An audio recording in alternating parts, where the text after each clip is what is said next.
السلام علیکم ورحمۃ اللہ وبرکاتہ۔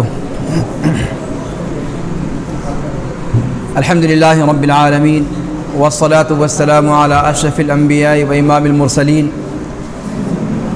نبینا وقدوتنا محمد بن عبد اللہ الامین وعلی آلہ وصحبہ الغر المیامین ومن تبعہم وتابعیہم بإحسان إلى يوم الدین۔ اما بعد فاعوذ باللہ السمیع العلیم من الشیطان الرجیم، بسم اللہ الرحمن الرحیم۔ وأن هذا صراطی مستقیما فاتبعوه ولا تتبعوا السبل فتفرق بكم عن سبیلہ۔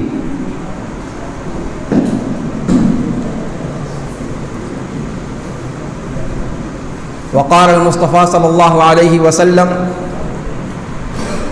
فيما صح عنه من احدث في امرنا هذا ما ليس منه فهو رد۔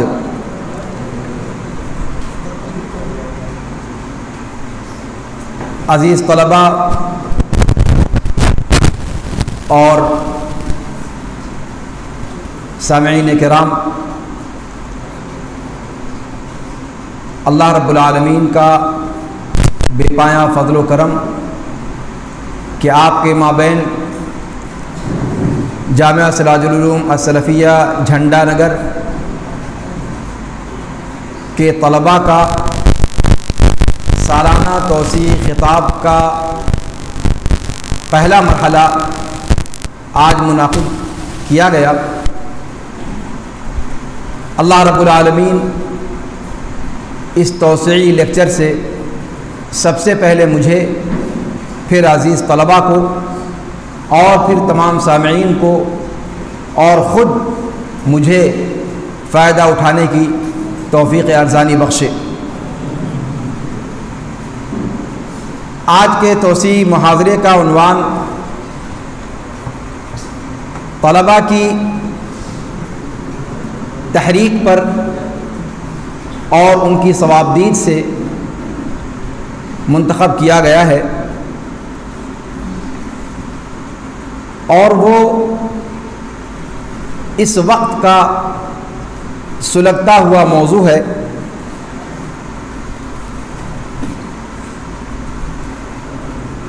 اس وقت جبکہ پوری دنیا میں اسلام اور مسلمانوں کی صورتحال سماجی ناحیے سے اور مذہبی ناحیے سے کافی اضطراب کا شکار ہے، ایسے ماحول میں اس قسم کے موضوع کا انتخاب یہ آپ لوگوں کی بیدار مغزی کی دلیل ہے۔ سب سے پہلے میں اس موضوع کے انتخاب کے لیے آپ تمام عزیز طلباء کا تہہ دل سے شکر گزار ہوں کہ اتنے حساس موضوع کے انتخاب کی توفیق رب العالمین نے آپ کو عطا فرمائی۔ جامعہ سراج العلوم السلفیہ کا یہ ایک طریقہ کار رہا ہے کہ ہر تعلیمی سال میں ششماہی سے پہلے اور ششماہی کے بعد ایک توسیعی محاضرے کا انعقاد عمل میں لایا جاتا ہے، جن میں طلباء کی ذہنی نشو و نما اور تعلیمی افادے کو ملحوظ خاطر رکھا جاتا ہے۔ درسیات میں جو چیزیں آپ پڑھتے ہیں ان کو جلا بخشنے کے لیے اور وہ پہلو جو درسیات سے رہ جاتے ہیں ان کی شدھ بدھ پانے کے لیے ان توسیعی خطابات کا بڑا اثر دیکھا گیا اور اس کی طلباء کے اندر بڑی پذیرائی ہوئی۔ اس سال بھی انشاءاللہ یہ پہلا توسیعی خطاب ہے اور دوسرا توسیعی خطاب اس موقر جامعہ کے محترم ناظم جامعہ مولانا شمیم احمد خان ندوی حفظہ اللہ کا اگلا توسیعی خطاب ششماہی کے بعد ہوگا انشاءاللہ، اور وہ بھی آپ ہی کے منتخب کردہ عنوان پر خطاب پیش کیا جائے گا انشاءاللہ۔ آج کے اس پروگرام میں محترم ناظم جامعہ حفظہ اللہ بنفس نفیس شریک ہونا چاہتے تھے، لیکن وقت پر اطلاع ہونے کے باوجود مجھے ان کا جواب وقت پر نہیں مل سکا، جس کی وجہ سے پروگرام کو آگے پیچھے کرنا ممکن نہ ہو سکا۔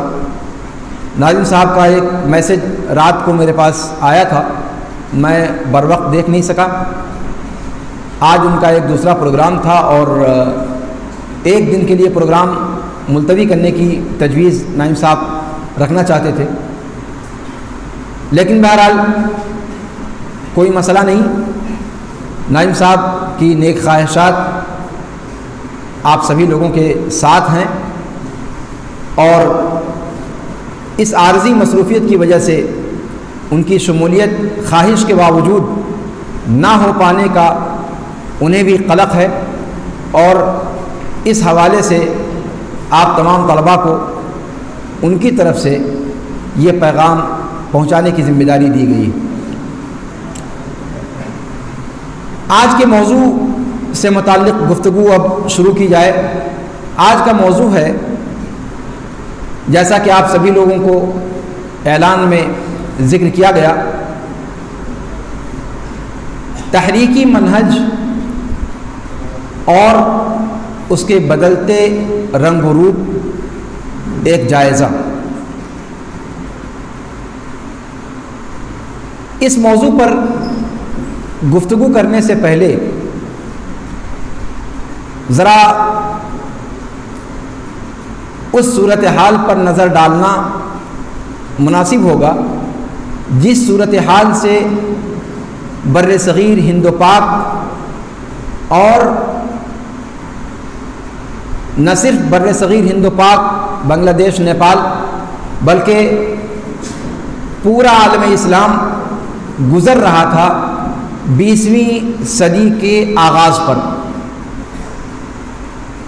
20ویں صدی کا آغاز اپنے جلوں میں بہت سارے چیلنجز لے کر نمودار ہوا۔ ان چیلنجز میں امت مسلمہ کی ذوبحالی کے نت نئے مناظر اور نت نئی شکلیں سامنے آئی۔ ترکی حکومت، جسے خلافت عثمانیہ کے نام سے بھی یاد کیا جاتا ہے، آپ جانتے ہیں کہ 20ویں صدی کے آغاز میں اس کا خاتمہ ہو گیا، اور مسلمانوں کی جو بظاہر ہی صحیح ایک اجتماعی لڑی تھی وہ ٹوٹ گئی۔ مسلمانوں کے اندر اتحاد کی جو ظاہری شکل موجود بھی تھی وہ بھی ختم کر دی گئی، اور اس سے پہلے ہندوستان کے اندر 800 سالہ مسلمانوں کا جو دور حکومت رہا، آپ جانتے ہیں کہ اس کے اندر مسلمانوں کی حکومت ضرور رہی، لیکن اسلام کا بھلا کرنے کی ان کے ذہن و دماغ میں بات نہیں آئی۔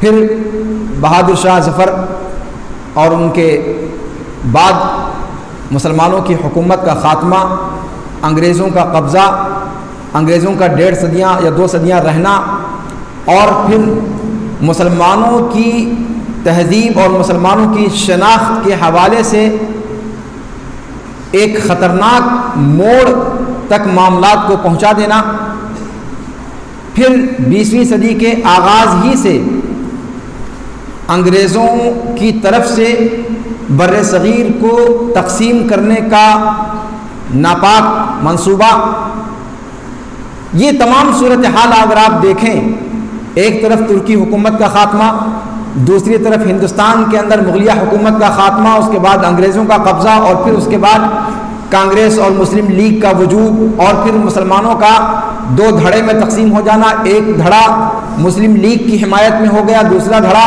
مولانا ابوالکلام آزاد کی رفاقت میں کانگریس کے ساتھ رہا۔ یہ پورا منظرنامہ اس وقت کا اگر آپ دیکھیں تو ایک عجیب صورتحال سامنے آتی ہے، ایک شورش زدہ ماحول، ایک اضطراب سے بھرپور صورتحال، ایک طرف غالب ہندو اکثریت، دوسری طرف مسلمانوں کی شکستہ صورتحال، اجتماعی طور پر، سیاسی طور پر، مذہبی طور پر۔ یہ صورتحال ایسی تھی جس نے وقت کے اچھے اچھے سورماؤں کو ہلا کر رکھ دیا۔ آپ جانتے ہیں خود جماعت اہل حدیث کے بڑے بڑے علماء اس مسئلے کو لے کر کسی ایک طرف جھکاؤ یا تو کرنے کی پوزیشن میں نہیں رہے، یا جو جھکاؤ ان کا ہوا وہ وقت کی نزاکت اور وقت کی نبض کو سمجھتے ہوئے کس حد تک درست تھا اور کس حد تک نادرست تھا، اس کا فیصلہ اس وقت ان کے لیے کرنا ممکن نہیں تھا۔ یہ ضروری ہے، میں اصل میں موضوع پر آنے سے پہلے اس منظرنامے کو بیان کرنا چاہتا ہوں، اس لیے کہ جو صورتحال پیدا ہوتی ہے وہ عشوائی نہیں ہوتی، اس کے کچھ اسباب ہوتے ہیں، اس کے کچھ عوامل ہوتے ہیں، اس کے کچھ محرکات ہوتے ہیں، اور ان اسباب، ان عوامل اور ان محرکات کے تحت اس قسم کی صورتحال وجود پاتی ہے۔ یہ اللہ رب العالمین کی سنت رہی ہے۔ ایسے ماحول میں ایک طبقہ اٹھا، اچھا، اور یہی وہ فترہ ہے، یہی وہ زمانہ ہے جس میں ایک طرف امریکی سرمایہ دارانہ نظام کا غلبہ تھا، دوسری طرف روس کی مارکسیت، شیوعیت اور اشتراکیت بھری حکومت کے نظریات ان ممالک پر اپنا اثر دکھانے پر پوری طریقے سے لگے ہوئے تھے۔ آزادی ہند کا جو فترہ ہے، اچھا، اور یہ فترہ بر صغیر کا تھا، بر صغیر کی صورتحال آپ کے سامنے ہے۔ تقریباً یہی صورتحال مصر کے اندر پیش آئی۔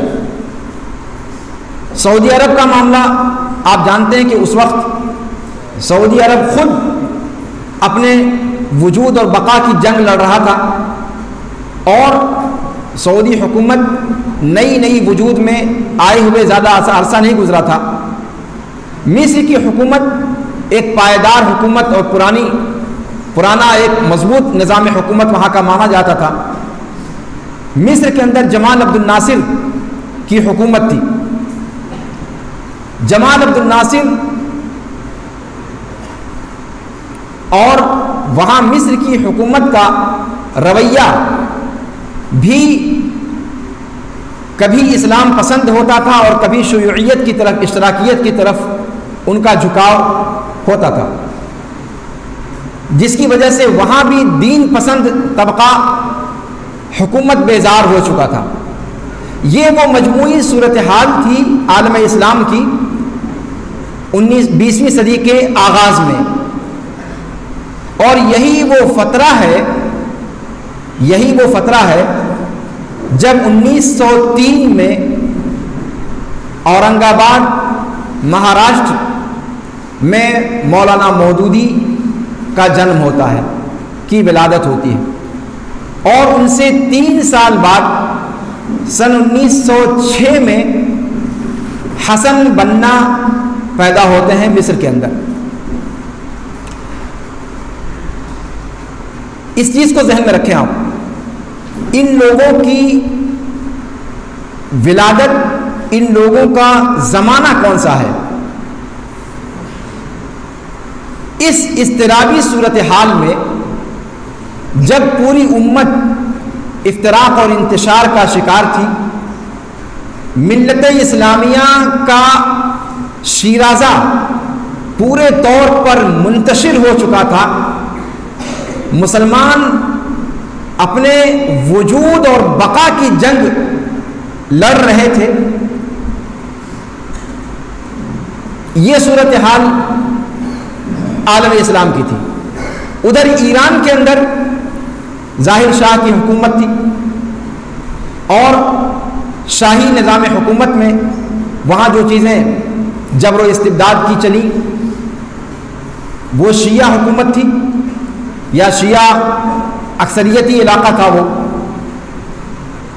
وہاں کچھ عرصہ گزرنے کے بعد خمینی کا انقلاب آیا 70 کی دہائی میں تقریباً۔ خمینی انقلاب،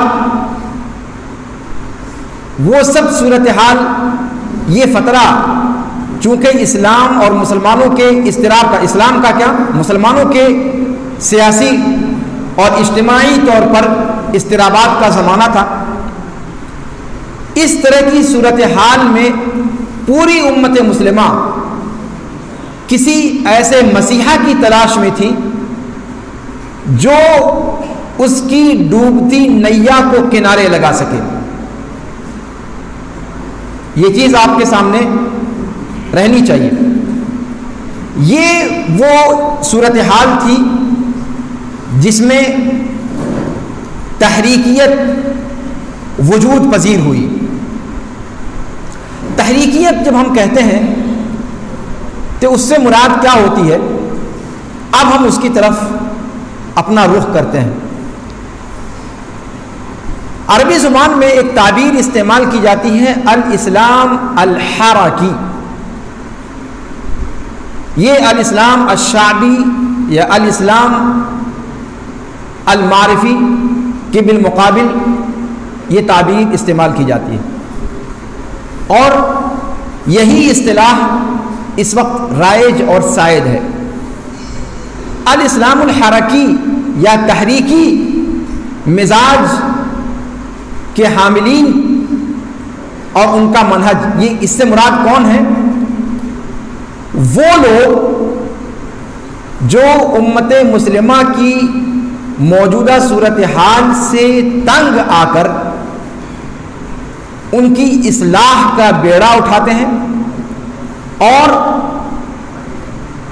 وہ موجودہ جتنے بھی نظام ہائے حکومت ہیں ان تمام نظام ہائے حکومت کی تکفیر کرتے ہیں کہ جتنے بھی نظام ہائے حکومت ہیں وہ سب کے سب غیر اسلامی ہیں، وہ سب کے سب کافر ہیں، ان کا اسلام اور اسلام کی تعلیمات سے کوئی لینا دینا نہیں ہے۔ بلکہ مسلمانوں کی صورتحال، اس کی تفصیل میں آگے ذکر کروں گا۔ تو اب جب یہ صورتحال ہے تو ایسے میں باغ ڈور ہمیں سنبھالنی ہے، اسلام کے احیاء کی ذمہ داری ہماری ہے، اور اسلام کے احیاء کی ذمہ داری ہم کیسے ادا کریں گے؟ اس کا طریقہ یہ ہے کہ تخت پایا جائے۔ اس کا طریقہ کیا ہے؟ حکومت پر قبضہ کیا جائے، حکومت پر قبضہ کر کے، اور پھر اس کے بعد ڈنڈے کے زور پر دنیا کو سدھارا جائے، ڈنڈے کے زور پر دنیا کو سنبھالا جائے اور سنوارا جائے۔ یہ ہے بنیادی طور پر تحریکی مزاج کا مطلب۔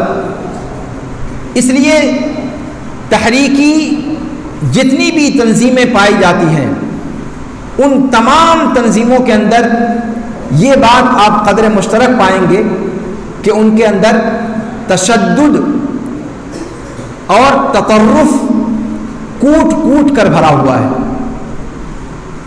سمجھ میں آ رہی گفتگو؟ ہم لوٹتے ہیں اصل کی طرف، اور اس تحریکی مزاج کا سب سے پہلا ظہور جب ہم دیکھتے ہیں ماضی قریب کی تاریخ کو تو مولانا مودودی کی شکل میں ہمیں نظر آتا ہے۔ جتنی تنظیمیں اس کے بعد بنی، میں نے آپ سے ذکر کیا مولانا مودودی اورنگ آباد مہاراشٹر میں پیدا ہوئے، 1903 کی ولادت ہے، 1906 میں حسن بنا پیدا ہوئے، اس کے بعد پھر اخوان المسلمین کا وجود ہوا، اخوان المسلمین کے وجود کے بعد پھر اخوان المسلمین دو دھڑے میں تقسیم ہوئی، اور اس میں ایک دھڑا قطبی دھڑا ہوا اور ایک بنائی گروپ بنا جو حسن بنا کے اصولوں پر چلا۔ پھر اس کے بعد انہی میں سے سروریین کا ظہور ہوا، جس نے شام میں، سعودی عرب میں، ان تمام جگہوں پر اپنے افکار کی ترویج اور اپنے مقاصد کو بروئے کار لانے کے لیے نئے نئے طریقے اختیار کر کے خلفشار برپا کرنا شروع کیا۔ یہ ہو گیا کچھ قدیم، اور اس کے بعد اگر آپ اس کو اور اس کے سلسلے کو دراز کریں تو پھر القاعدہ جس کا نام آپ نے سنا ہوگا، پھر اس کے بعد داعش، اس کا بھی نام آپ نے سنا ہوگا، پھر اس کے بعد طالبان جو ابھی حال فی الحال میں افغانستان میں قبضہ کیا جنہوں نے، یہ ساری کی ساری تحریکیں اسی طریقے سے اگر بر اعظم افریقہ میں دیکھیں آپ، بوکو حرام کا نام سنا ہوگا آپ نے، یہ ساری کی ساری تنظیمیں ان سب کے ڈانڈے جماعت اسلامی کے ساتھ جا کر ملتے ہیں۔ ان سب کا بابا آدم اگر کہا جائے تو جماعت اسلامی، اور اس لیے جب جماعت اسلامی پر گفتگو کی جاتی ہے تو اس کا مقصد یہ نہیں ہوتا کہ ان سے ہمیں کوئی ذاتی پرخاش ہے، بلکہ حقیقت یہ ہے کہ جنہوں نے جماعت اسلامی کو گہرائی سے پڑھا ہے وہ اس حقیقت کو جانتے ہیں کہ اس وقت پوری دنیا میں جتنی مسلح تحریکیں چل رہی ہیں، جتنی دہشت گردی کی تنظیمیں پائی جاتی ہیں، ان تمام کی جڑیں جماعت اسلامی کی تعلیمات سے جا کر جڑتی ہیں۔ بلکہ اگر یہ کہا جائے کہ مولانا مودودی اور حسن بنا دونوں ایک دوسرے کے معاصر ہیں، بلکہ مولانا مودودی 3 سال بڑے ہیں حسن بنا سے، لیکن حسن بنا 1949 میں تقریباً ان کا انتقال ہو گیا۔ انتقال کیا ہوا؟ قتل کر دیے گئے، جس کو وہ لوگ شہید کہتے ہیں، جبکہ شہید کا حکم لگانا کسی بھی شخص پر ہمارے لیے ممکن اور درست نہیں ہے، جیسا کہ آپ سبھی جانتے ہیں سلف کا منہج اس تعلق سے۔ تو حسن بنا نے بہت لمبی عمر نہیں پائی، لیکن مودودی کافی بعد تک زندہ رہے، تقریباً 1979 میں جا کر کے ان کا انتقال ہوا۔ تو مولانا مودودی کی تعلیمات سے حسن بنا متاثر ہوئے۔ حسن بنا مولانا مودودی کی سب سے پہلی کتاب، میں یہ بات یہاں پر ذکر کرنا چاہتا ہوں کہ مولانا مودودی یہ وہ شخص ہیں جو اسلامی تاریخ کی ایک نمایاں شخصیت کہی جا سکتی ہے۔ مولانا مودودی رحمۃ اللہ علیہ وہ ہندوستان کی یا متحدہ ہندوستان کی، صحیح معنوں میں اگر صحیح تعبیر استعمال کی جائے، متحدہ ہندوستان کی، چونکہ اس وقت یہ تقسیم جو آپ نے 1947 میں دیکھی یہ بعد کی تقسیم ہے، اور وہ متحدہ ہندوستان کے تھے، اورنگ آباد مہاراشٹر ان کا جائے ولادت ہے۔ مولانا مودودی ایک مایہ ناز عالم دین تھے، انہوں نے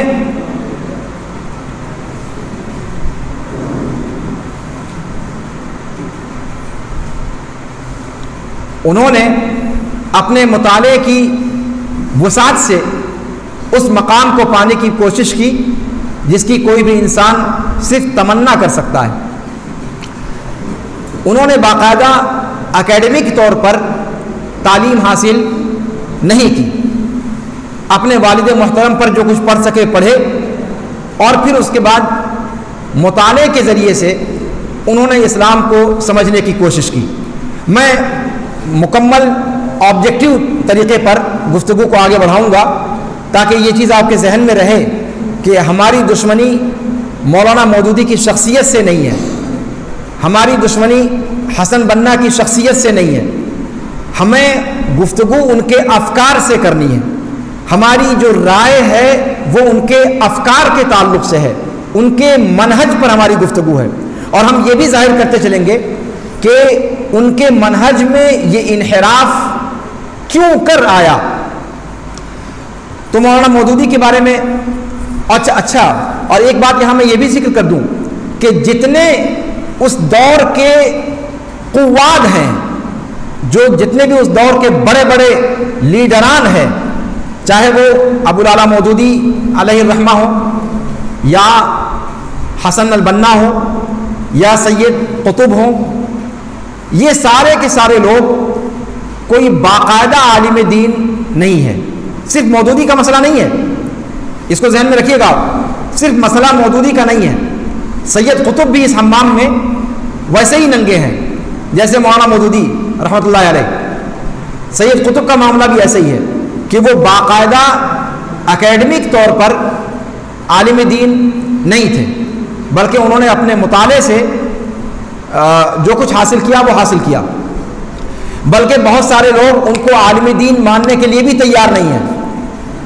وہ ایک ادیب ہیں اور یقیناً ادیب ہیں، اور سید قطب ادیب ہیں کیسے کہ انہوں نے مصر کے اس زمانے کے جو سب سے مشہور ادیب گزرے ہیں اور ناقد گزرے ہیں، عباس محمود العقاد، جن کی مشہور کتابیں ہیں ساعت بین الکتب والناس، عبقریت محمد، اور اس کے علاوہ بہت ساری کتابیں انہوں نے لکھی۔ عباس محمود العقاد یہ ان کے خاص شاگرد ہیں، اور سید قطب کی تحریروں میں عباس محمود العقاد کے اسلوب کا پرتو آپ جا بجا دیکھیں گے۔ فی ظلال القرآن جب سید قطب نے لکھی تو فی ظلال القرآن کو بہت سارے لوگ علمی تفسیر نہیں مانتے، ادبی تفسیر مانتے ہیں۔ فی ظلال القرآن سید قطب کی دو مشہور کتابیں ہیں جو ان کے افکار کا خلاصہ ہیں، ایک فی ظلال القرآن اور ایک معالم فی الطریق۔ معالم فی الطریق جو کتاب ان کو پھانسی کے پھندے پر پہنچانے کا سبب بنی، معالم فی الطریق اور فی ظلال القرآن۔ فی ظلال القرآن کو انہوں نے نظریاتی طور پر استعمال کیا اپنے افکار کو پھیلانے کے لیے، اور معالم فی الطریق کے اندر اسی چیز کو انہوں نے باقاعدہ ضوابط کی شکل میں بیان کیا، اور یہی کتاب ان کی موت کا سبب بنی۔ تو چاہے سید اور یہ خود جن کا ذکر میں نے کیا عباس محمود العقاد، یہ اس میں کوئی دو رائے نہیں کہ عربی زبان کے بلا منازع چوٹی کے ادیب تھے، اور وہ ہمارے بھی ایک واسطے سے استاذ ہیں۔ عباس محمود العقاد کے شاگرد دکتور محمد فائد ہیکل ہمارے بہت قابل قدر استاذ، انہوں نے ہمیں پڑھایا نہ صرف کلیہ میں بلکہ ایم اے کے اندر اور پی ایچ ڈی کے اندر۔ پی ایچ ڈی کے مرحلے تک میں نے ان سے الحمدللہ تعلیم حاصل کی، اور وہ عباس محمود العقاد کے خاص شاگردوں میں سے ہیں۔ بچپنے میں انہوں نے عباس محمود العقاد سے تعلیم حاصل کی۔ تو اس طریقے سے سید قطب کے وہ براہ راست استاذ تھے اور میرے ایک واسطے سے ہوئے۔ تو میں یہ کہنا چاہتا ہوں کہ یہ جو باتیں میں آپ سے کہہ رہا ہوں یہ ہوائی باتیں نہیں ہیں، یہ زمینی باتیں ہیں، اور اس چیز کو جب آپ اس لٹریچر کے قریب جائیں گے تو آپ کو اندازہ ہوگا کہ یہ باتیں کس حد تک درست ہیں۔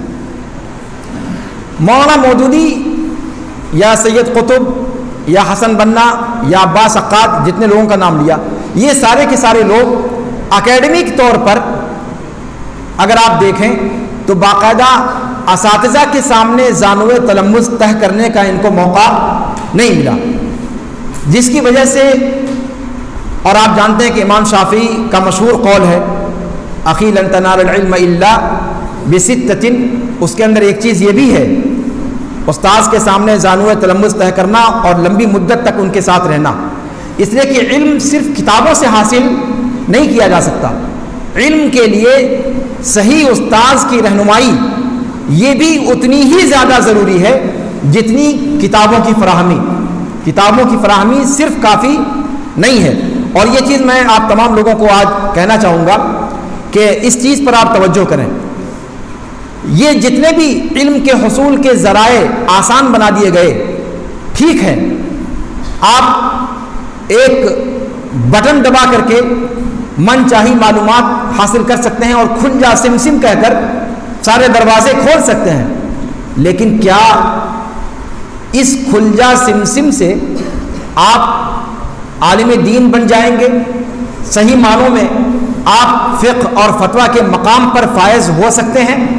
اگر آپ یہ سمجھتے ہیں تو یہ بہت بڑی بھول ہے، ایسا ممکن نہیں ہے۔ ارشاد و استاذی جو کہا وطول و زمانی، ارشاد و استاذی یہ بہت لازمی چیز ہے، اور آج کے اس موضوع کا آپ کہہ لیں کہ بنیادی عنصر ہے، جو ان افراد کے بھٹکنے کا جو بنیادی سبب بنا، اس میں سب سے بڑا کردار، اگر سب سے بڑا نہیں تو بڑی چیزوں میں سے ایک سبب یہ تھا کہ انہوں نے باقاعدہ اکیڈمک طور پر تعلیم حاصل نہیں کی۔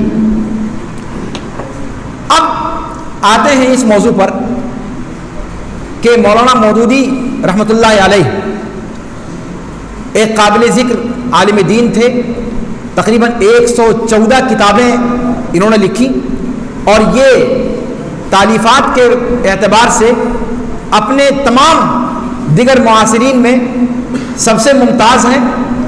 حسن بنا کا معاملہ ہو یا سید قطب کا معاملہ ہو یا خمینی کا معاملہ ہو، ان تمام لوگوں میں تالیفات کے اعتبار سے مودودی کا ہم پلہ کون کہے، ان کے عشر اشیر بھی کوئی دکھائی نہیں دیتا۔ تو مولانا ابوالعلا مودودی تصنیفات کے ناحیے سے انہوں نے بے انتہا اور بہت اہم کام کیا، اور حقیقت یہ ہے کہ ان کی نیت نیک تھی۔ یہ بھی میں آپ کو بتلا دوں کہ مولانا مودودی رحمۃ اللہ علیہ کے بارے میں جو باتیں کہی جا رہی ہیں، اس سے ان کی نیت پر ہم شبہ نہیں کر رہے، ان کی نیت ٹھیک تھی، لیکن مسئلہ یہ ہے کہ کیا صرف نیتوں کی بنیاد پر حکم لگایا جا سکتا ہے؟ جو عمل ہے، اس کا جو رد عمل ہے اور اس کا جو اسکوپ ہے اس کے اثرات کا، اس کو دیکھے بغیر کوئی فیصلہ کرنا ممکن نہیں ہے۔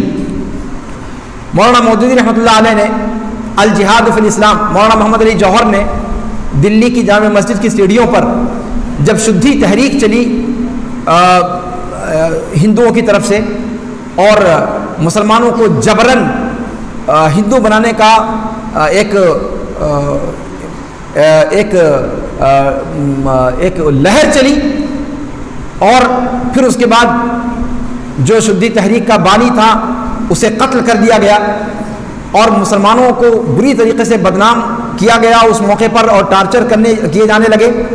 اس موقع پر جوہر نے کہا تھا کہ کاش مسلمانوں میں سے کوئی اٹھے اور اسلام کے نظریے جہاد کی وضاحت کرے، اسلام کے نظریے جہاد کی وضاحت کرے۔ اس موقع پر مودودی نے الجہاد فی الاسلام کے نام سے کتاب لکھی، اور اس وقت وہ اپنے شباب پر تھے، شاید 20-25 سال کی عمر کا فترہ رہا ہوگا جس زمانے میں انہوں نے یہ کتاب لکھی۔ پھر مولانا مودودی جب حیدرآباد گئے، وہاں سے ترجمان القرآن کے نام سے مجلہ نکالا، اور اس کے اندر اسلام کی نشست ثانیہ یا مسلمانوں کی نشست ثانیہ پر مقالات لکھے، موضوعات لکھے۔ ابھی تک انہوں نے جماعت اسلامی کی تشکیل نہیں کی تھی، جماعت اسلامی کی تشکیل ابھی نہیں ہوئی ہے، لیکن وہ مزاج بنا رہے ہیں۔ مولانا مودودی رحمۃ اللہ علیہ کا فکرہ یہ تھا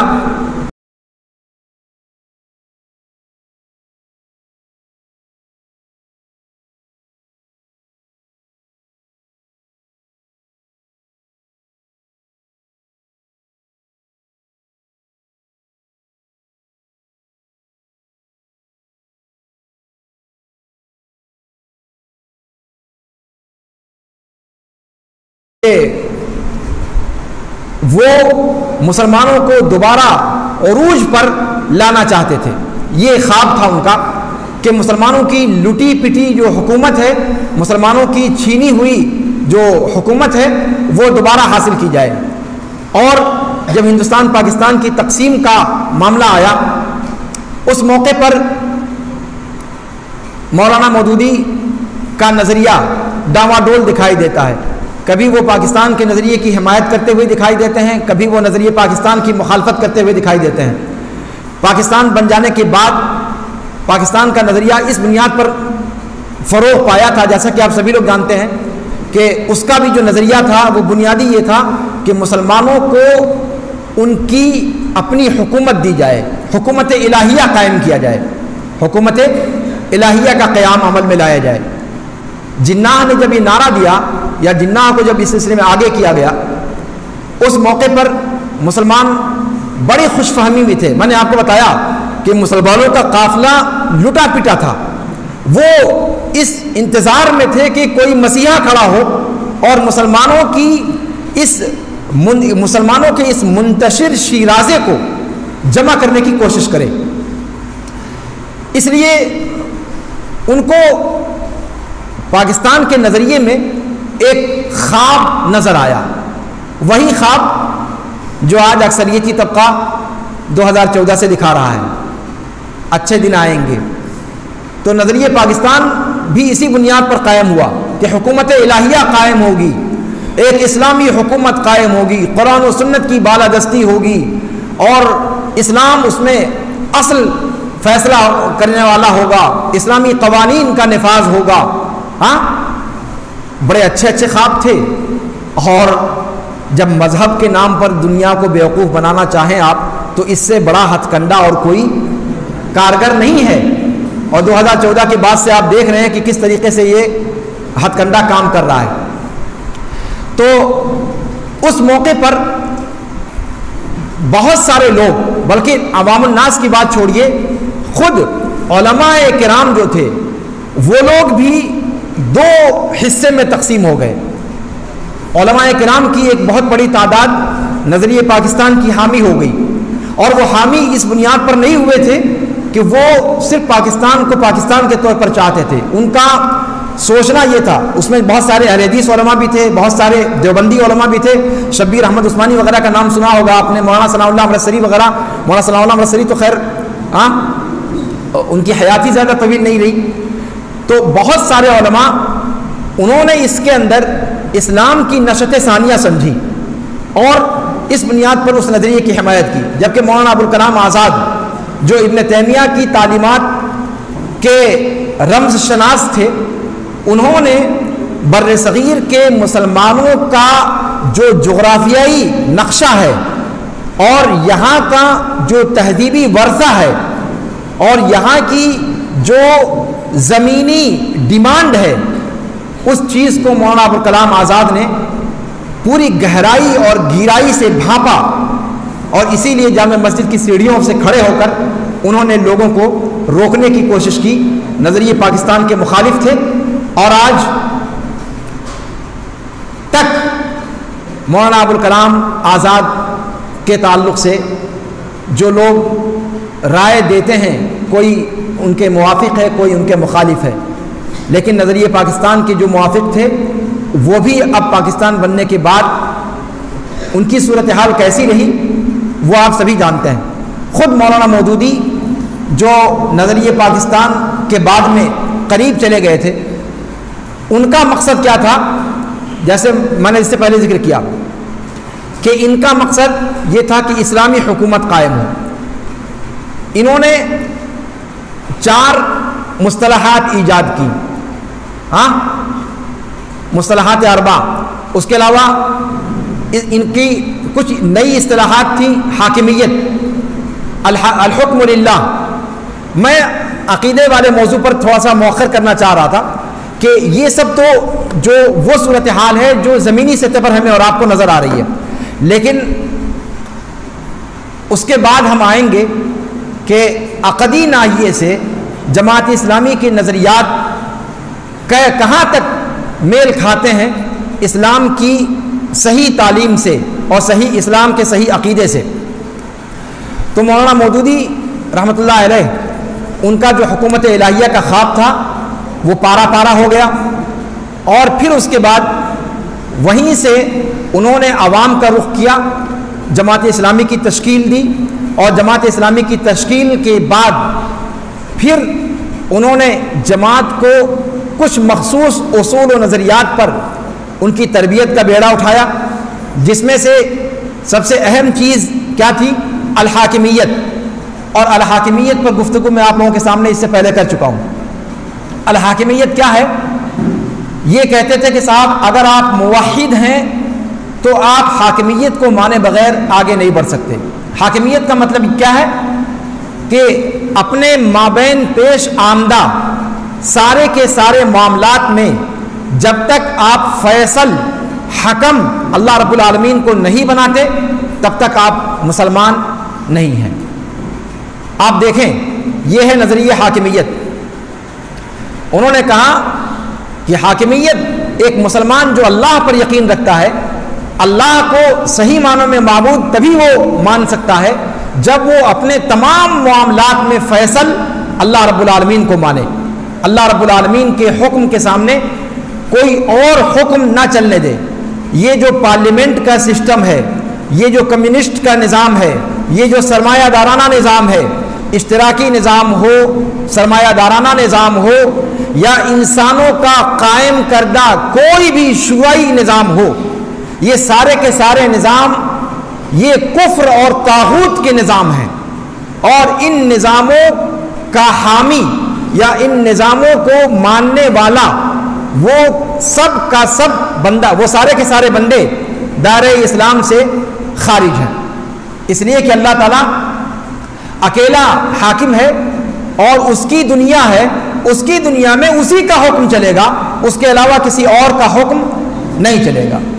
یہ ہے نظریہ حاکمیت جس کو لے کر کے مولانا مودودی کھڑے ہوئے۔ دوسرا ان کا اصول تھا جاہلیت۔ وہ یہ سمجھتے تھے کہ اس وقت جو مسلم سماج ہے یہ اسلام سے پہلے والی جو جاہلیت تھی اس سے بھی خطرناک قسم کی جاہلیت میں پہنچ چکا ہے، اس سے بھی خطرناک قسم کی جاہلیت میں لت پت ہے۔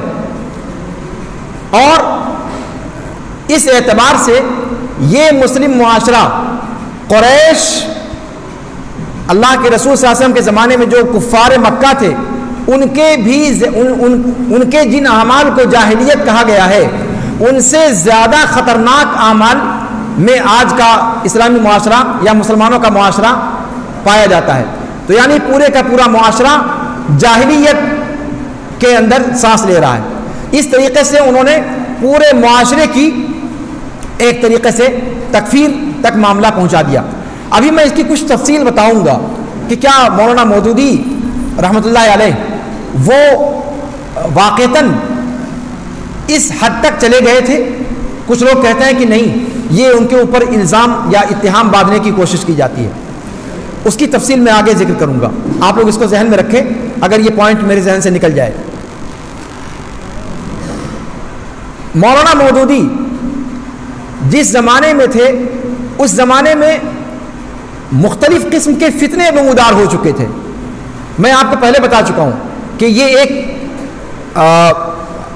اپنی سوچ کے مطابق انہوں نے اچھا کام کرنے کی کوشش کی۔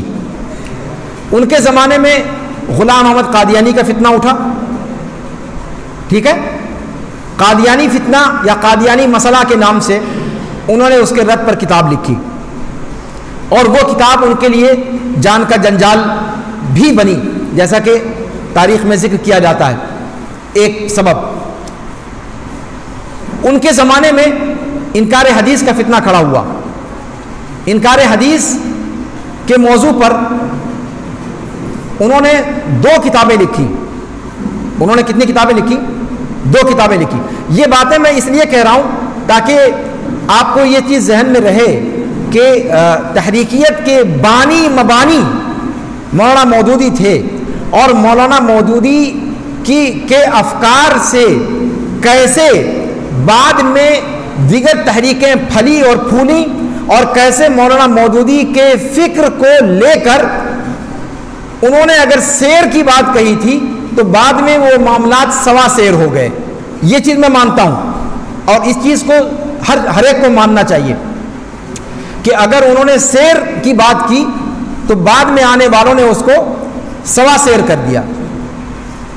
انہوں نے حکومتوں کے خلاف کھلی بغاوت سے روکا. ایک بات انہوں نے اپنے تئیں لیکن اپنی کتابوں میں اسلامی معاشرے کو کافر معاشرہ قرار دیا. حاکمیت کے موضوع کو لے کر, جاہلیت کے موضوع کو لے کر آپ تفہیم القرآن کو پڑھیں, ان کی مصطلحات اربع پڑھیں, ان کی اور جو کتابیں لکھی گئیں تفہیمات, تنقیحات, یا اسی طریقے سے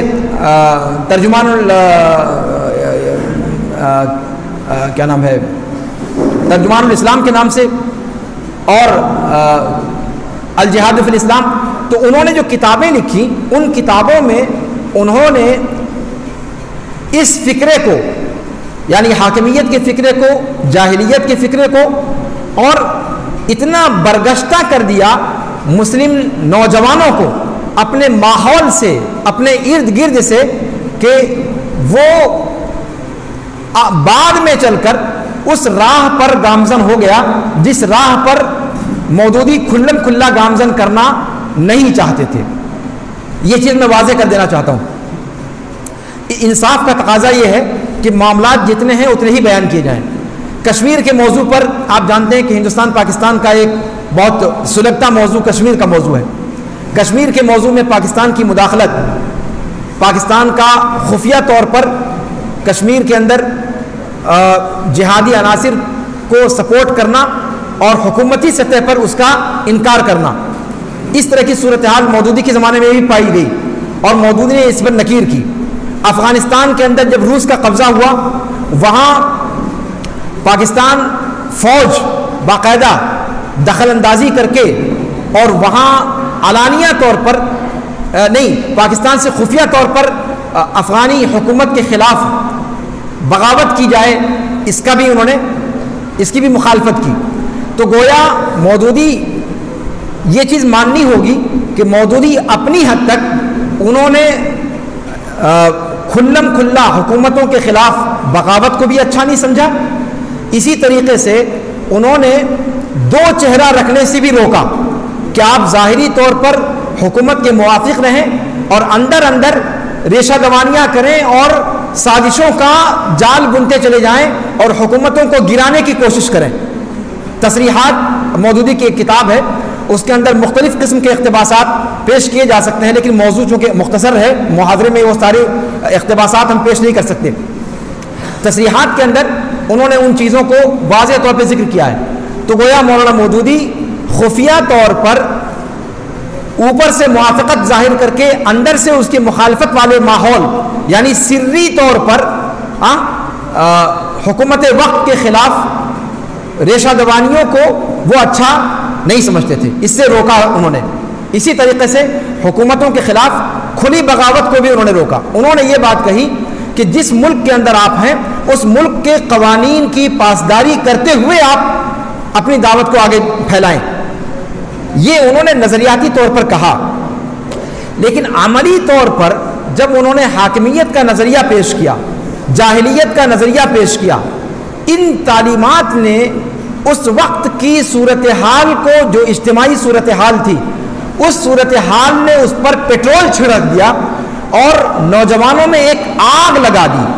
انہوں نے پورے سماج کو کافر سمجھنا شروع کر دیا, پورے سماج کو جاہلی سماج سمجھنا شروع کر دیا, اور اس کا نتیجہ کیا ہوا کہ وہ حکومتوں کے خلاف کھلی بغاوت پر آمادہ ہو گئے. میرا خیال ہے کہ اگر آپ لوگ خاموش رہیں تو بات زیادہ اچھے انداز میں کہی جا سکتی ہے, یا پھر آپ لوگ بور تو نہیں ہو رہے؟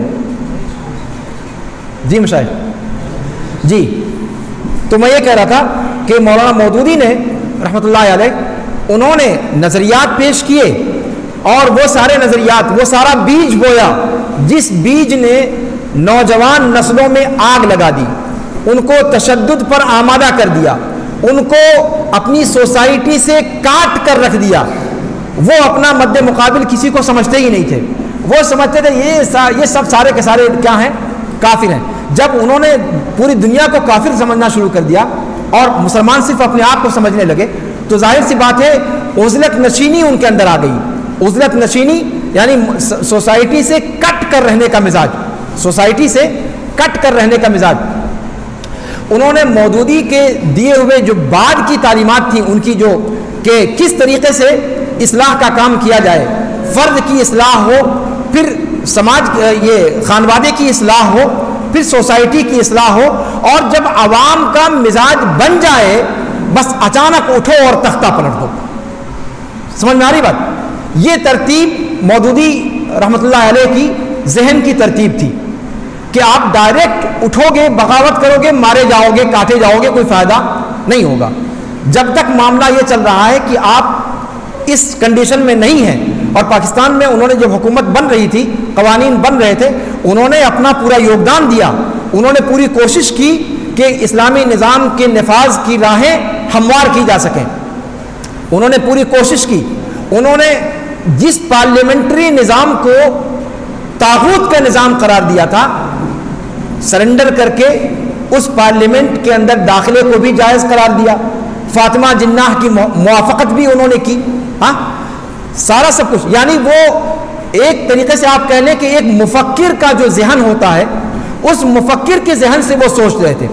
انہوں نے اپنی نظر سے جو کتابیں لکھی اور جو باتیں لکھی اور جو معاشرے کی تصویر کشی کی, وہ اور اس کے اصلاح کے لیے جو انہوں نے حل پیش کیا, اس حل کی تلاش میں وہ لگاتار بڑھتے رہے, اور انہوں نے مسلح جد و جہد کی راہ کو اختیار نہیں کیا. یہ چیز جو ہے ان کے لیے آپ کہہ سکتے ہیں کہ ان کے اوپر الزام ہے اگر یہ کہا جائے کہ بعد کی تحریکوں میں جو مسلح جد و جہد اور تشدد پسندی کا رخ پروان چڑھا, یہ بعینی ہی وہی ہے جو مودودی کے افکار میں ہے, تو یہ بات مناسب نہیں ہوگی. لیکن مودودی کے افکار نے ان لوگوں کو ہتھیار اٹھانے کے مرحلے تک پہنچایا, یہ بات بھی صحیح ہے. یہ بات بھی صحیح ہے. اب میں اس پر آتا ہوں کہ مودودی رحمت اللہ علیہ, ایک چیز میں اور ذکر کر دوں یہاں پر اس سے پہلے کہ مودودی سے ہم آگے بڑھیں. مودودی نے تفہیم القرآن کے اندر جب وہ آیت کریمہ اس پر گفتگو کی ہے کہ ان الذین آمنوا والذین ہاجروا وجاہدوا باموالہم وانفسہم فی سبیل اللہ والذین آووا ونصروا اولئک بعضهم اولیاء بعض والذین آمنوا ولم یہاجروا ما لکم من ولایتہم من شیء. اس آیت پر گفتگو جب انہوں نے کی ہے, وہاں انہوں نے ایک اتنی عظیم بات کہی ہے کہ وہ عظیم بات اس وقت ہم کو تو سمجھنے کی ضرورت بعد میں ہے, جماعت اسلامی کے ماننے والوں کو سمجھنے کی ضرورت پہلے مرحلے میں ہے. اس آیت کی تفسیر میں انہوں نے جو پرانے مفسرین تھے, امام قرطبی اور جتنے دیگر مفسرین تھے, انہوں نے جو کہا اس آیت کی تفسیر میں وہ تو کہا ہی, انہوں نے اس کو اس حوالے سے لیا والذین آمنوا ولم یہاجروا ما لکم من ولایتہم من شیء, کہ اگر کوئی بندہ بلاد کفر میں رہ رہا ہے, ایسی جگہوں پر رہ رہا ہے جہاں اسلامی حکومت نہیں ہے اور ایک اسلامی حکومت یا مسلمانوں کی حکومت ہے, اگر وہ ملک جہاں کافروں کے ساتھ مسلمان رہ رہے ہیں اور مسلمان وہاں ستائے جا رہے ہیں, تو کیا وہ ملک جو مسلمانوں کا ملک ہے اس کے لیے جواز ہے کہ وہ غیر مسلم ملک میں یا کافروں اور مسلمانوں کا جو مخلوط ملک ہے وہاں مسلم اقلیت پر ہونے والے ظلم پر دخل اندازی کر کے وہاں کے مسلمانوں کی مدد کرے؟ ایک مسئلہ ہے یا نہیں ہے؟ ایک مسئلہ ہے. اور اس آیت کریمہ سے استدلال کرتے ہوئے مودودی نے لکھا کہ یہ چیز جائز نہیں ہے. پہلے بھی متقدمین مفسرین نے بھی لکھا ہے, لیکن مولانا مودودی نے اقوام متحدہ کی جو چارٹرڈ ہیں, اقوام متحدہ کا جو منشور ہے, اس منشور کو سامنے رکھ کر کے انہوں نے کہا کہ اس وقت پوری دنیا کے ممالک بین الاقوامی معاہدات میں ایک دوسرے کے ساتھ جڑے ہوئے ہیں, اقوام متحدہ کے جتنے ممالک ہیں ان کے آپس میں معاہدات ہیں، اور ان معاہدات کی روح سے ایک ملک دوسرے ملک کے اندرونی معاملات میں دخل اندازی نہیں کر سکتا. اور اس کے لیے انہوں نے دلیل اسی آیت سے پیش کی کہ اس آیت میں اللہ نے کیا فرمایا، والذین آمنوا ولم یہاجروا ما لکم من ولایتہم من شیء، کسی قسم کی ولایت آپ کی ان کے لیے نہیں ہے. ٹھیک ہے، اس آیت میں یعنی ولایت سے دو چیزیں مفسرین نے مراد لی ہیں، ایک ارث کی موالات اور ایک نصرت کی موالات، ان کی تائید کرنا، ان کی مدد کرنا، ایک یہ معنی بھی لیا ہے. اور دوسرا معنی وراثت کا معاملہ، کہ وراثت اگر کوئی بلاد کفر میں باقی بچ گیا اور اس کے رشتہ دار باقی چلے گئے بلاد اسلام میں، تو اب یہ بلاد کفر والا بلاد اسلام والے کا وارث ہوگا یا نہیں ہوگا. اس حوالے سے بھی جب کہا کہ ما لکم من ولایتہم من شیء، تو مفسرین نے ذکر کیا، گرچہ اس کو کہا کہ یہ بعد میں منسوخ کر دیا گیا. تو مودودی نے اس کو نئے تناظر میں اس طریقے سے بیان کیا. آج آپ کو نہیں لگتا کہ اس پوائنٹ کو پوری دنیا کے سامنے اجاگر کرنے کی ضرورت ہے؟ آج جب پوری دنیا کے اندر بشمول ہندوستان اور پاکستان اور جو ہمارے ارد گرد کے ممالک ہیں، دنیا کے سارے ممالک، جب اقوام متحدہ کے چارٹرڈ کے مطابق آپ ان کے ساتھ، آپ کا اشتراک ہے ان کے ساتھ، آپ نے معاہدات پہ دستخط کیے ہیں، اور اللہ تعالیٰ کا حکم ہے کہ جب معاہدہ کوئی ہو تو اس کو مکمل کرو، ہے کہ نہیں؟ وَالْمُوفُونَ بِعَهْدِهِمْ إِذَا عَاهَدُوا، یہ قرآن کا حکم ہے. تو مودودی نے، اب آپ دیکھیے کہ ان کی کتنی آفاقی سوچ تھی. انہوں نے کہا کہ اگر جیسے مثال کے طور پر پاکستان کا مسئلہ ہے، ہندوستان کے اندر اگر کہیں ظلم ہو رہا ہے تو پاکستان براہ راست وہاں سے خفیہ طور پر کوئی اگر چاہے کہ یہاں آ کر کے مدد کرے تو یہ چیز درست نہیں ہے. لیکن یہ مودودی کی سمجھ کیا خود ان کی جماعت کے لوگوں نے تسلیم کی؟ میں آپ سے پوچھتا ہوں، کی؟ نہیں کی. باقاعدہ اس وقت وہاں کی طرف سے جو دہشت گرد تنظیمیں کام کر رہی ہیں ان میں جماعت اسلامی کو ماننے والی تنظیمیں سر فہرست ہیں. وہ تنظیمیں سر فہرست ہیں. نہ صرف یہ کہ وہ خود مودودی کی بیان کردہ چیز کو نہیں مان رہے، بلکہ سعودی عرب کو جو اللہ کے فضل و کرم سے قرآن و سنت پر اور اسلامی دستور پر قائم ہے، ان کے اوپر نقد کرتے ہیں کہ اگر ہندوستان میں کہیں پر مسلمانوں پر کوئی چیز ظلم اور جبر کا رویہ اختیار کیا جاتا ہے تو سعودی عرب کیوں اسٹینڈ نہیں لیتا؟ سعودی عرب اسٹینڈ کیوں نہیں لیتا؟ ارے بھائی، اگر سعودی عرب اسٹینڈ نہیں لیتا تو آپ کو نہیں لگتا کہ خود آپ کے امام کی بیان کردہ تصریحات کے مطابق ان کے لیے جائز ہی نہیں ہے کہ وہ تدخل کریں؟ ہاں، آپ قرآن و سنت چھوڑ دو، قرآن و سنت تو آپ کو ماننا نہیں ہے، اپنے امام کی بات کو تو مانو. جب اقوام متحدہ کے معاہدات کے دور میں پوری دنیا کے ممالک بدھے ہوئے ہیں، سعودی عرب کے ہندوستان کے ساتھ، دنیا کے ساتھ، دیگر ممالک کے ساتھ معاہدات ہیں یا نہیں ہیں؟ معاہدات ہیں.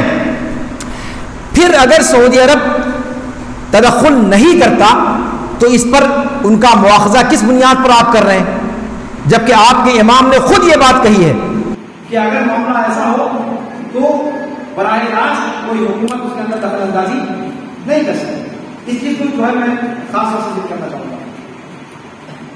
میں آگے بڑھتے ہوئے ایک بات ذکر کروں کہ مولانا مودودی رحمۃ اللہ علیہ کی جو تعلیمات تھی وہ کہاں کی تھی؟ برصغیر ہند و پاک کی تھی، متحدہ ہندوستان کی تھی. متحدہ ہندوستان میں ایک طرف متشدد ہندو مذہب کٹر پنتھی تھے. کٹر پنتھ چاہے جہاں کا بھی ہو وہ مضر ہے، آپ جانتے ہیں. اور اگر میں یہ کہوں کہ مسلمانوں میں سے کٹر پنتھ یہ ہیں تو غیر مسلموں میں سے جو کٹر پنتھ ہیں ان کے ڈانڈے بھی اورنگ آباد ہی سے جا کر ملتے ہیں. یہ ایک عجیب و غریب اتفاق ہے، مجھے نہیں معلوم یہ تاریخ کا کیسا مذاق ہے. جی، اور آپ لوگ اچھی طرح سمجھتے ہوں گے کہ میں کس کی بات کر رہا ہوں. تو دونوں مذہب کے کٹر پنتھ کے جو بانی مبانی ہیں ان کے علاقے ایک ہی طرف کے علاقے ہیں، اور یہ عجیب و غریب اتفاق ہے. تو یہاں پر ایک تو غیر مسلم چیلنجز، پھر مسلمانوں کے غیر مسلموں کے ساتھ رہنے کی وجہ سے ان کے اندر جو بگاڑ آ چکا تھا، اس سارے پس منظر میں مودودی نے اپنی وہ تعلیمات دی جو تعلیمات انہوں نے اپنی کتابوں کے اندر بیان کی ہیں. ٹھیک ہے. حاکمیت پر میں ایک بات اور کہہ دوں کہ اب تھوڑی سی میں گفتگو عقیدے پر کر لوں کہ عقیدے کے ناحیے سے ان پر کیا گرفت ہے، پھر ہم تھوڑی سی گفتگو کریں گے بعد میں معاملات کیسے بنے. عقیدے کے حوالے سے مولانا مودودی پر اگر ہم بات کریں تو سب سے پہلی بات جو ہمیں سمجھ میں آتی ہے کہ وہ مودود کی طرف منسوب ہیں. ان کے باپ دادا میں کس کی طرف منسوب ہیں؟ مودود کی طرف منسوب ہیں. جو معین الدین چشتی کا نام آپ نے سنا ہوگا، کون تھے یہ؟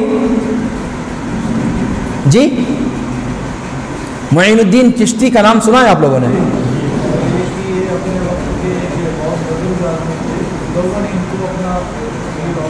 عام طور سے ہمارے ہاں جو ایک بڑا طبقہ مسلمانوں کا ہے وہ دیوبندیوں کا ہے، اور دیوبندیوں کا عقیدہ جب میں نے آپ لوگوں کو بتایا تھا تو بتایا تھا کہ ان لوگوں نے خود عقائد علماء دیوبند میں اس چیز کا اقرار کیا ہے کہ وہ فروع میں امام ابو حنیفہ رحمہ اللہ کو مانتے ہیں، اصول میں اشعری اور ماتریدی ہیں، اور سلوک میں 4 طرق میں سے کسی طریق کو مانتے ہیں. نقشبندی، چشتی، سہروردی، قادری، یہ 4 طرق ہیں. تو نقشبندی اور چشتی، یہ چشتی کا جو طریق ہے یہ معین الدین چشتی کا ہے. ٹھیک ہے. گویا یہ معین الدین چشتی تصوف کے جو 4 طرق ہیں ان میں سے ایک طریق کے بانی سمجھے جاتے ہیں. ٹھیک ہے.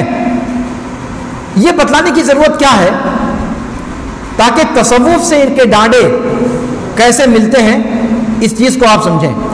تو مودود جو تھے وہ معین الدین چشتی کے شیخ الشیوخ تھے، ان کے اساتذہ کے استاذ. ٹھیک ہے. جب یہ صورتحال تھی تو تصوف تو اپنے آپ وراثتاً انہوں نے پائی ہے، معین الدین چشتی کے بھی استاذ تھے وہ، تو ظاہر سی بات ہے تصوف کا جو معاملہ ہے وہ خاندانی تھا. اور پھر سادات سے ہونے کا نشہ اس کا اپنا ایک نشہ ہے.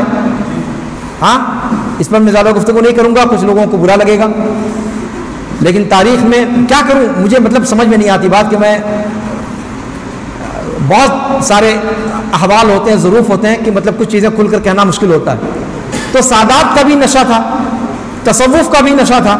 اچھا سادات سے کا نشہ ہونے کی وجہ سے تہران سے قریب تھے، تہران سے قربت یہ صرف کاز ایک ہونے کی وجہ سے نہیں تھا کہ ان کا بھی کاز تھا. وہاں بھی خمینی نے نعرہ کیا دیا تھا؟ اسلامی انقلاب. کیا نعرہ دیا تھا؟ اسلامی انقلاب. اسلامی انقلاب کا نام دینے کی وجہ سے یہاں یہ لوگ اسلامی حکومت قائم کرنا چاہتے تھے، تو ان کو اپنا خواب پورا ہوتا ہوا دکھائی دیا تہران کے اندر. کہا کہ چلو وہ شیعہ ہیں، شیعہ صحیح پر ہیں تو مسلم، نام تو اسلامی انقلاب کا دے رہے ہیں، لہذا ان کے دم چھلے بن گئے. سمجھ میں آ رہی گفتگو؟ تو خمینی کے بہت گہرے دوستوں میں سے تھے مودودی، اور مودودی کی تعلیمات کا بہت گہرا اثر رہا ایرانی انقلاب پر. جہاں خمینی کی تحریروں نے کام کیا وہاں مودودی، ہاں یہ بات بھی یہاں ذکر کرنے کی ہے کہ مودودی کی تحریروں نے نہ صرف اہل سنت کی صفوں میں بلکہ تشیع کی صفوں میں بھی وہاں بھی ایرانی شاہ کے خلاف بغاوت کا جو ماحول کریٹ ہو رہا تھا اس ماحول کو بنانے میں مودودی کی تحریروں نے پیٹرول کا کام کیا. یہ چیز ماننی ہوگی. سمجھ آ رہی بات؟ تو خمینی انقلاب، جبکہ آپ جانتے ہیں کہ خمینی کا جو انقلاب تھا اور وہاں سے تشیع کا جو رخ لیا معاملات نے، اس سے پہلے کا تشیع اتنا خطرناک نہیں تھا، اتنا دموی یا اتنا پرتشدد یا اتنا اہل سنت والجماعت کی بیخ کنی پر مائل نہیں تھا جتنا خمینی کے انقلاب کے بعد ہو گیا. خمینی نے جو کتاب لکھی اور ولایت الفقیہ کا جو نظریہ پیش کیا، ولایت الفقیہ کے نظریے کا موجد ہے خمینی، ولایت الفقیہ کا جو نظریہ پیش کیا. اب تشیع پر گفتگو ایک دوسرا رخ لے لے گی، میں اس پر نہیں جانا چاہتا. بہرحال یہ حضرت مودودی علیہ الرحمہ، ان کو بس اسلامی انقلاب کے نام نے متاثر کیا. انہوں نے یہ نہیں دیکھا کہ ولایت الفقیہ کا نظریہ کیا ہے اور اس نظریے کی مار آگے کہاں پڑنے والی ہے اور اہل سنت کا انجام وہاں کیا ہونے والا ہے. یہ تحریکی مزاج کے حاملین تھے، انہیں حکومت چاہیے تھی، اس سے کوئی سروکار نہیں کہ آگے چل کر ہوتا کیا ہے. مودودی کی یہ جو افکار ہیں یہ اس کے ڈانڈے زمانے قدیم سے جا کر ملتے ہیں.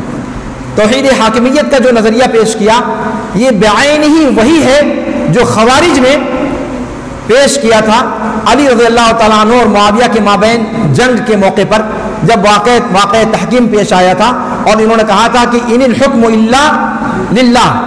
علی رضی اللہ تعالیٰ عنہ نے کیا کہا تھا؟ کلمۃ حق ارید بہا الباطل. انہوں نے اب یہاں سے جب ہم کہتے ہیں کہ وہاں سے ان کے ڈانڈے ملتے ہیں، اس کا مطلب یہ ہوا کہ عقیدے کی جو تقسیمات ہیں اور عقیدے کے اندر جو فرق ہیں ان کو گہرائی سے انہوں نے سمجھا نہیں. اس لیے ان کی گفتگو میں تو کہیں کہیں آپ خوارج کا نام پائیں گے، معتزلہ کا نام پائیں گے. اب ابھی منکرین سنت کی بات میں کر رہا ہوں، غلام احمد پرویز کا معاملہ ہو، چکڑالوی کا معاملہ ہو، سر سید کا معاملہ ہو، فتنہ انکار حدیث کا جو معاملہ ایک باب ہے، گرچہ اس پر انہوں نے کتاب لکھی مولانا مودودی نے، لیکن انکار حدیث کے باب میں خود ان کا معاملہ کیا رہا ابھی میں اس پر اصل میں گفتگو بڑی پرپیش ہوتی چلی جاتی ہے، میں مختصر سمیٹنے کی کوشش کر رہا ہوں. تو توحید حاکمیت کا جو انہوں نے تصور پیش کیا یہ بعینی وہی تصور ہے جو خوارج کا ہے، اور جب خوارج کا تصور ہے تو حکم بھی وہیں سے آپ کشید کریں گے. خوارج کا بھی معاملہ آپ جانتے ہیں کہ انہوں نے دونوں کی تکفیر کر دی، علی رضی اللہ عنہ کی بھی تکفیر کی، معاویہ کی بھی تکفیر کر دی. عام صحابہ کرام کی تکفیر تک پہنچ گیا معاملہ. اور معاملہ کیا تھا؟ ان الحکم الا للہ. اس معاملے کے اندر یہاں یہ بات بتانا کلیئر کرنا ضروری ہے کہ توحید حاکمیت یہ کوئی چیز اس کا وجود ہی نہیں ہے. توحید حاکمیت اللہ رب العالمین کو حاکم ماننا یہ بندے کا فعل ہے. یہ کس کا فعل ہے؟ بندے کا فعل ہے. اور بندے کے افعال توحید الوہیت کے اندر داخل ہیں. بندے کے افعال کس کے اندر داخل ہیں؟ توحید الوہیت کے اندر داخل ہیں. اور اگر آپ دوسرے اعتبارات سے دیکھیں تو اس کا مدخل توحید ربوبیت کے اندر ہے. تو یعنی یہ توحید الوہیت یا توحید ربوبیت یا دونوں کے اندر یہ آلریڈی پہلے سے موجود ہے، اس کو الگ سے ذکر کرنے کی کوئی ضرورت نہیں ہے. دوسری بات یہ کہ حاکمیت کا جو تصور انہوں نے پیش کیا اس کے اندر ہوا کیا کہ انہوں نے دین کے معاملات کے تفریق کو نہیں سمجھا. انہوں نے عقائد، عبادات اور معاملات، عقائد، عبادات اور معاملات ان تینوں کی تقسیم کو منحوس خاطر نہیں رکھا. عقائد اور عبادات کا حکم الگ ہوگا. معاملات کا باب آپ جانتے ہیں کہ اسلامی فقہ میں مصالح مرسلہ کے نام سے ایک چیز ذکر کی جاتی ہے، اس کا زیادہ تعلق مصالح مرسلہ سے ہوتا ہے جو اہل حل و عقد کی ثوابدید پر منحصر ہوتا ہے. یہ کہنا کہ کوئی فیصلہ ہم قبول نہیں کریں گے سوائے اللہ کے فیصلے کے، تو بھائی قرآن و سنت کے احکام قیامت تک کے آنے والے حالات کے لیے تو نہیں ہے نا، تفصیل کے ساتھ. اسی لیے ائمہ اعظام نے باقاعدہ مصالح مرسلہ کا اور معاملات کے باب کو چوپٹ کھلا رکھا ہے، معاملات کے باب کو. تو یہ چیز انہوں نے اس میں تفریق ملحوظ نہیں رکھی. اسی وجہ سے انہوں نے ٹھوکر کھائی حاکمیت کے مفہوم کو سمجھنے میں. اچھا، اس کے بعد یہ فکر جو انہوں نے بر صغیر کے اندر پیش کی، یہ معاملہ جب مصر میں پہنچا، جب مصر کے اندر پہنچا، تو میں یہ اس سے پہلے بات مکمل کر لوں کہ ان کا تعلق جا کر کے کس سے جڑتا ہے؟ خوارج سے. اس کے علاوہ معتزلہ سے ان کے ڈانڈے ملتے ہیں. اس لیے کہ معتزلہ کے اصول خمسہ آپ نے پڑھے ہیں.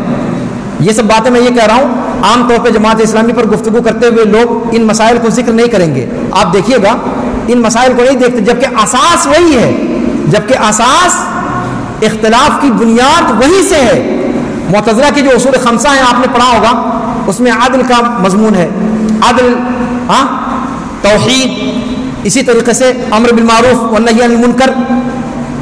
انہوں نے بھی وہی شاندار سے پرکشش نعرے، عدل و انصاف کا بول بالا ہو، حق بات کی تلقین کی جائے چاہے گردن کٹ جائے. ہاں سمجھ میں آ رہی بات؟ امر بالمعروف اور نہی عن المنکر کا جو مضمون معتزلہ کا تھا، ان کے یہاں امر بالمعروف اور نہی عن المنکر کا بیانی کیا وہی مضمون آپ کو نظر نہیں آتا؟ دیکھیے آپ زبان سے کیا کہہ رہے ہیں وہ معاملہ نہیں ہے. آپ کہیں کہ ہم معتزلہ میں سے نہیں ہیں، خوارج میں سے نہیں ہیں، ٹھیک ہے، آپ معتزلہ میں سے ہم بھی آپ کو نہیں مان رہے، خوارج میں سے ہم بھی نہیں مان رہے، لیکن آپ کے اصول خوارج کے ہیں، آپ کے اصول معتزلہ سے ملتے ہیں. اور اس کے بعد تصوف سے ڈانڈے تو مل ہی گئے، جیسا کہ آپ نے دیکھا. اتنا ہی نہیں، دیوبندی گھرانے سے تھے. کس سے تھے؟ دیوبندی گھرانے سے تھے. اور دیوبندی علل اعلان 50 علماء کی دستخط سے یہ بات ثابت ہے کہ عقیدے میں کیا ہے؟ اشعری اور ماتوریدی. تو جماعت اسلامی سے ہمارا اختلاف صرف منہج کا ہے یا فروعی ہے، یہ کہنا درست ہے؟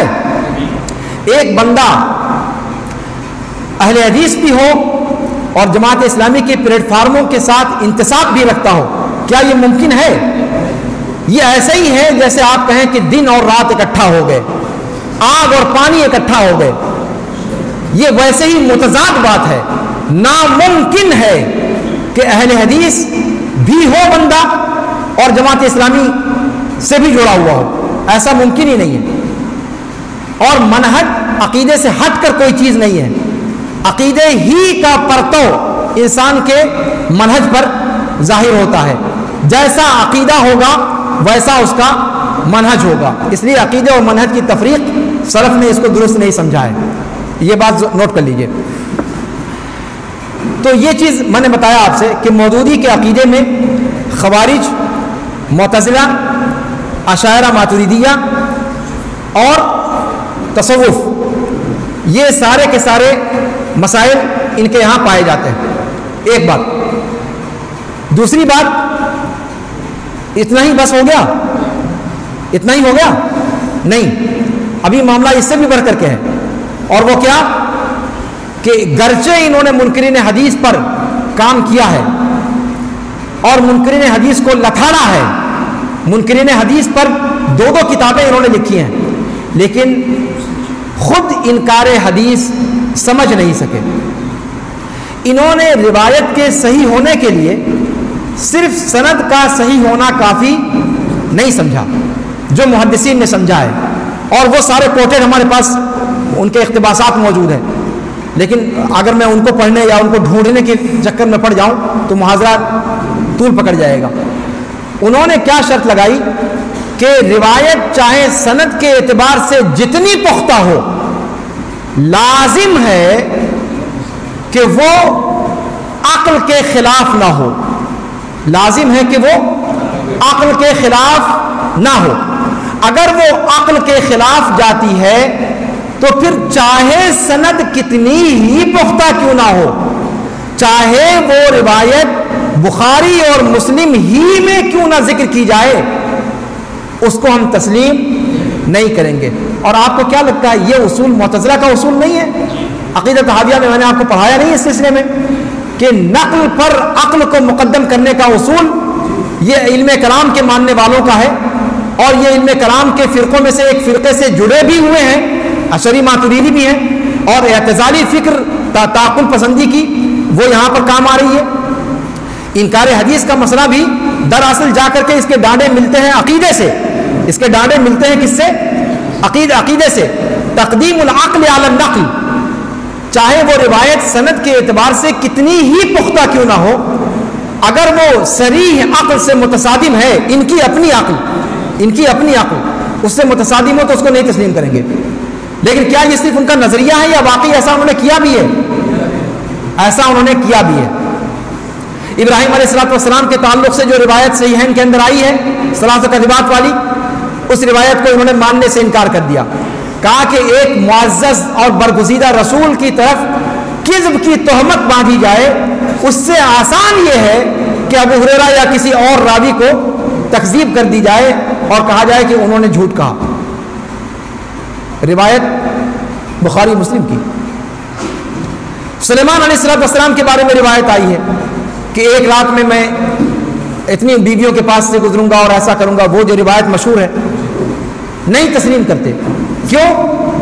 کہ یہ روایت اسلام کا تمسخر بنا دیتی ہے دنیا کے سامنے۔ ہم لوگوں کو سمجھائیں گے کیسے؟ یہ سب ہماری شریعت میں ہے، آپ کی کھوپڑی میں گھستی نہیں بات، لہذا ہم اس کا انکار کرتے ہیں۔ اچھا یہ بتائیے کہ کیا حدیث کے قابل استدلال ہونے کے لیے یہ شرط کسی نے لگائی ہے سلف میں سے کہ وہ عقل کے مطابق ہو؟ جی مشائخ، مودودی کی عبارت ہے، انہوں نے کہا ہے، صریح لفظوں میں کہا کہ بھیا چاہے جتنے ثقہ ہوں لیکن ان کی غلطی کا امکان موجود ہے، انسان ہی تو تھے۔ ارے بھیا بہت پختہ ہم مان لیتے ہیں ان کو، بہت پختہ تھے، لیکن آخر تھے تو انسان ہی، غلطی کر سکتے ہیں۔ اب ان کی بنیاد پر ہم اتنے بڑے بڑے معاملات کو ثابت کرنے لگ جائیں، ہاں اصول کو ثابت کرنے لگ جائیں، یہ میری کھوپڑی میں بات نہیں آتی۔ تو حدیث کے استدلال کے لیے انہوں نے جو تیسری شرط ماری، یہ شرط محدثین کی یا اہل حدیثوں کی یا سلف کی نہیں ہے، اور یہاں سے انکار حدیث کا جو دروازہ غیر شعوری طور پر انہوں نے کھولا وہ قابل اعتراض ہو گیا، اور اس نے ان کو منکرین حدیث کی صف میں لا کھڑا کیا۔ یہ مت کہیے گا کہ ہمیں انکار حدیث پر ان کی کتابوں کا علم نہیں ہے۔ میں نے بتایا آپ سے کہ 2 کتابیں انہوں نے لکھی ہیں، 2 کتابیں انکار حدیث پر لکھی ہیں، خوارج اور معتزلہ پر منفی گفتگو کی ہے، لیکن عملی طور پر مسئلہ یہ ہے نا کہ آپ عملی طور پر، آپ نظری طور پر اگر کہیں دیکھ کر کے آپ نے صحیح لکھ بھی دیا، لیکن عملی طور پر اگر آپ نے ٹھوکر کھائی ہے اور آپ کی وہی ٹھوکر بعد کے لوگوں کے لیے بنیاد بن جاتی ہے تو پھر وہ معفو عنہ ہو سکتی ہے؟ آپ کا معاملہ آپ کا اور آپ کے رب کا ہے، آپ جانو آپ کا رب جانے، لیکن دنیا میں جو اس کے اثرات پڑے اس کا کیا اس پر ہم خاموش رہ سکتے ہیں؟ نہیں رہ سکتے۔ اس لیے جو ہے اس چیز کو ذہن میں رکھیے۔ اس کے بعد ہم آگے بڑھتے ہیں ذرا سا کہ مودودیت پر ہماری گرفت، جیسے کہ میں نے بتایا کہ جب تحریکوں پر گفتگو ہم کریں تو تحریکوں کا سلسلہ ہم جماعت اسلامی سے شروع کریں گے، 20ویں صدی کے آغاز سے یہ معاملہ شروع ہوتا ہے، پھر اخوانیت وجود میں آتی ہے، اخوانیت کے وجود میں، لیکن ایک بات میں بتلا دوں کہ جماعت اسلامی کا وجود اخوان المسلمین کے بعد ہوا ہے، اخوان المسلمین کے بعد ہوا ہے۔ نظریاتی طور پر مودودی مقدم ہیں، اخوان المسلمین جس نے قائم کی حسن بننا، انہوں نے بھی مودودی افکار کو قبول کر کے ہی اخوان المسلمین کی تشکیل کی، لیکن خود بر صغیر میں جماعت اسلامی کی تشکیل اخوان المسلمین کے بعد عمل میں آئی۔ اس چیز کو آپ اس چیز کو جو ہے ذہن میں رکھیں۔ حسن البنا نے مودودی کے افکار کو سمجھا، اس کو ہضم کیا، اور انہوں نے اخوان المسلمین کی جب بنیاد رکھی مصر کے اندر، وہاں پر انہوں نے کیا کیا، حسن بنا کے بھی تعلقات تصوف سے جا کر جڑتے ہیں۔ حسن بنا بھی صوفی تھے، شاذلی فرقہ ایک تصوف کا مشہور فرقہ ہے، شاذلی فرقہ، اس سے ان کا تعلق تھا۔ انہوں نے اس اخوان المسلمین کی بنیاد ڈالی اور اس میں اسی تھیوری پر چلے جو مودودی نے پیش کیا تھا کہ انسان اپنے آپ کی اصلاح کرے، اپنے گھر کی اصلاح کرے، اپنے قبیلے کی اصلاح کرے، پھر اپنے سماج کی اصلاح کرے، پھر اپنے شہر کی اصلاح کرے، اور پھر اس کے بعد حکومت کا تختہ پلٹے۔ یعنی تدریجاً مودودی نے نظریاتی طور پر جو تجویز پیش کی تھی، اس تجویز کو انہوں نے بروئے کار لانے کی کوشش کی۔ تو اخوان المسلمین روز اول سے جماعت اسلامی کی تحریک پر قائم ہوئی، اس کو ذہن میں رکھیے آپ. اساس کون ہے؟ جماعت اسلامی. اور سب سے پہلی قابل ذکر تحریک جو اس کے اثر سے قائم کی گئی وہ اخوان المسلمین. اخوان المسلمین میں سید قطب کا معاملہ، سید قطب بعد میں اخوانی تحریک سے جڑے. اخوانی تحریک سے جڑنے کے بعد سید قطب جب قید میں تھے، اپنے انہی نظریات کی وجہ سے قید کیا گیا، اور قید میں انہوں نے مودودی کی تحریروں کو پڑھا. مودودی کی تحریروں کو پڑھنے سے پہلے وہ ایک نارمل تحریکی شخص تھا، حسن بنا کے دیے ہوئے اصول پر چل رہا تھا. جب مودودی کی کتابوں کو اس نے پڑھا، الجہاد فی الاسلام اور جو دیگر کتابیں ہیں، ان کتابوں کو پڑھنے کے بعد پھر اس نے پرتشدد راستے کو اختیار کیا. مودودی کی کتابوں کو پڑھنے کے بعد اس کا مزاج دموی ہو گیا، خون آلود، خون آشام مزاج، یعنی تشدد کی طرف میلان ہو گیا. اور اس نے بھی پھر اس کے بعد فی ظلال القرآن کے اندر اور معالم فی الطریق کے اندر اور اپنی دیگر کتابوں کے اندر اس نے پورے معاشرے کو، ظاہر سی بات ہے مصر کی جو حکومت تھی وہ بھی ظالم و جابر حکومت تھی، اور وہاں اشتراکی نظریات کا غلبہ تھا، کمیونسٹ نظریات کا غلبہ تھا، اور اس ماحول نے ہندوستان کے ماحول سے یکگنا مطابقت تھی، جس کی وجہ سے ان افکار کے پہنچنے کے بعد اس کی تطبیق وہاں پر انہوں نے کی، اور وہاں پر پرتشدد راستے کو، ٹکراؤ کے راستے کو اختیار کیا. تو اس کے بعد اخوان المسلمین اس ڈگر سے ہٹ گیا جس ڈگر پر حسن بنا نے اس کو چھوڑا تھا. وہ راستہ مودودی کا جو پہلا بتایا ہوا راستہ تھا اس پر قائم تھا، جبکہ غلط وہ بھی تھا لیکن پرتشدد نہیں تھا، پرتشدد نہیں تھا، نظریات تو وہی تھے.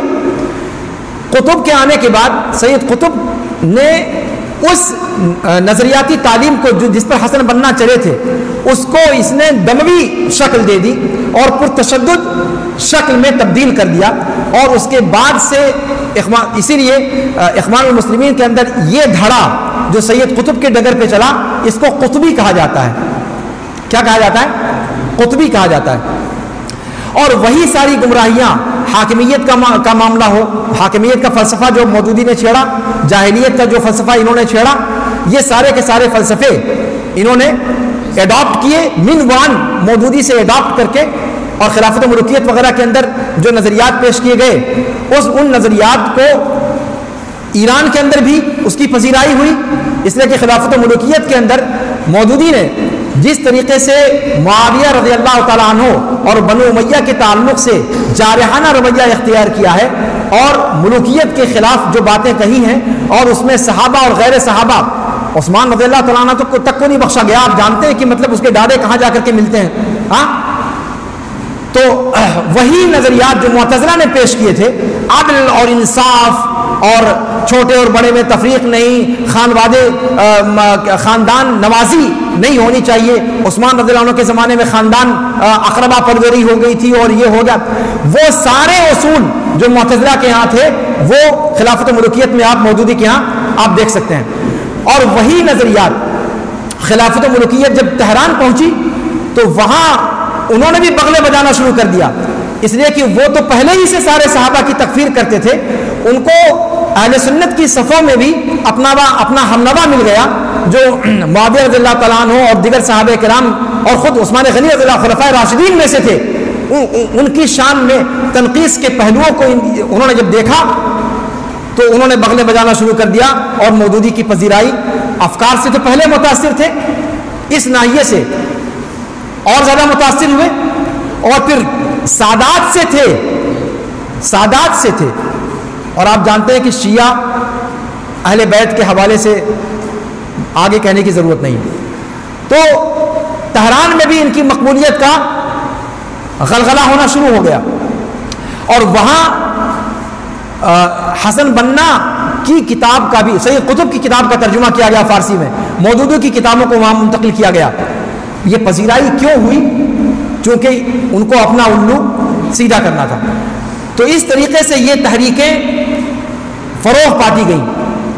خود جماعت اسلامی ہندوستان اور پاکستان اور بنگلہ دیش کے علاقوں میں مودودی اس ڈگر پر اس جماعت کو لے جانا چاہتے تھے، اور جو منشور اس کے لیے بنایا اس منشور پہ جماعت قائم نہیں رہ سکی۔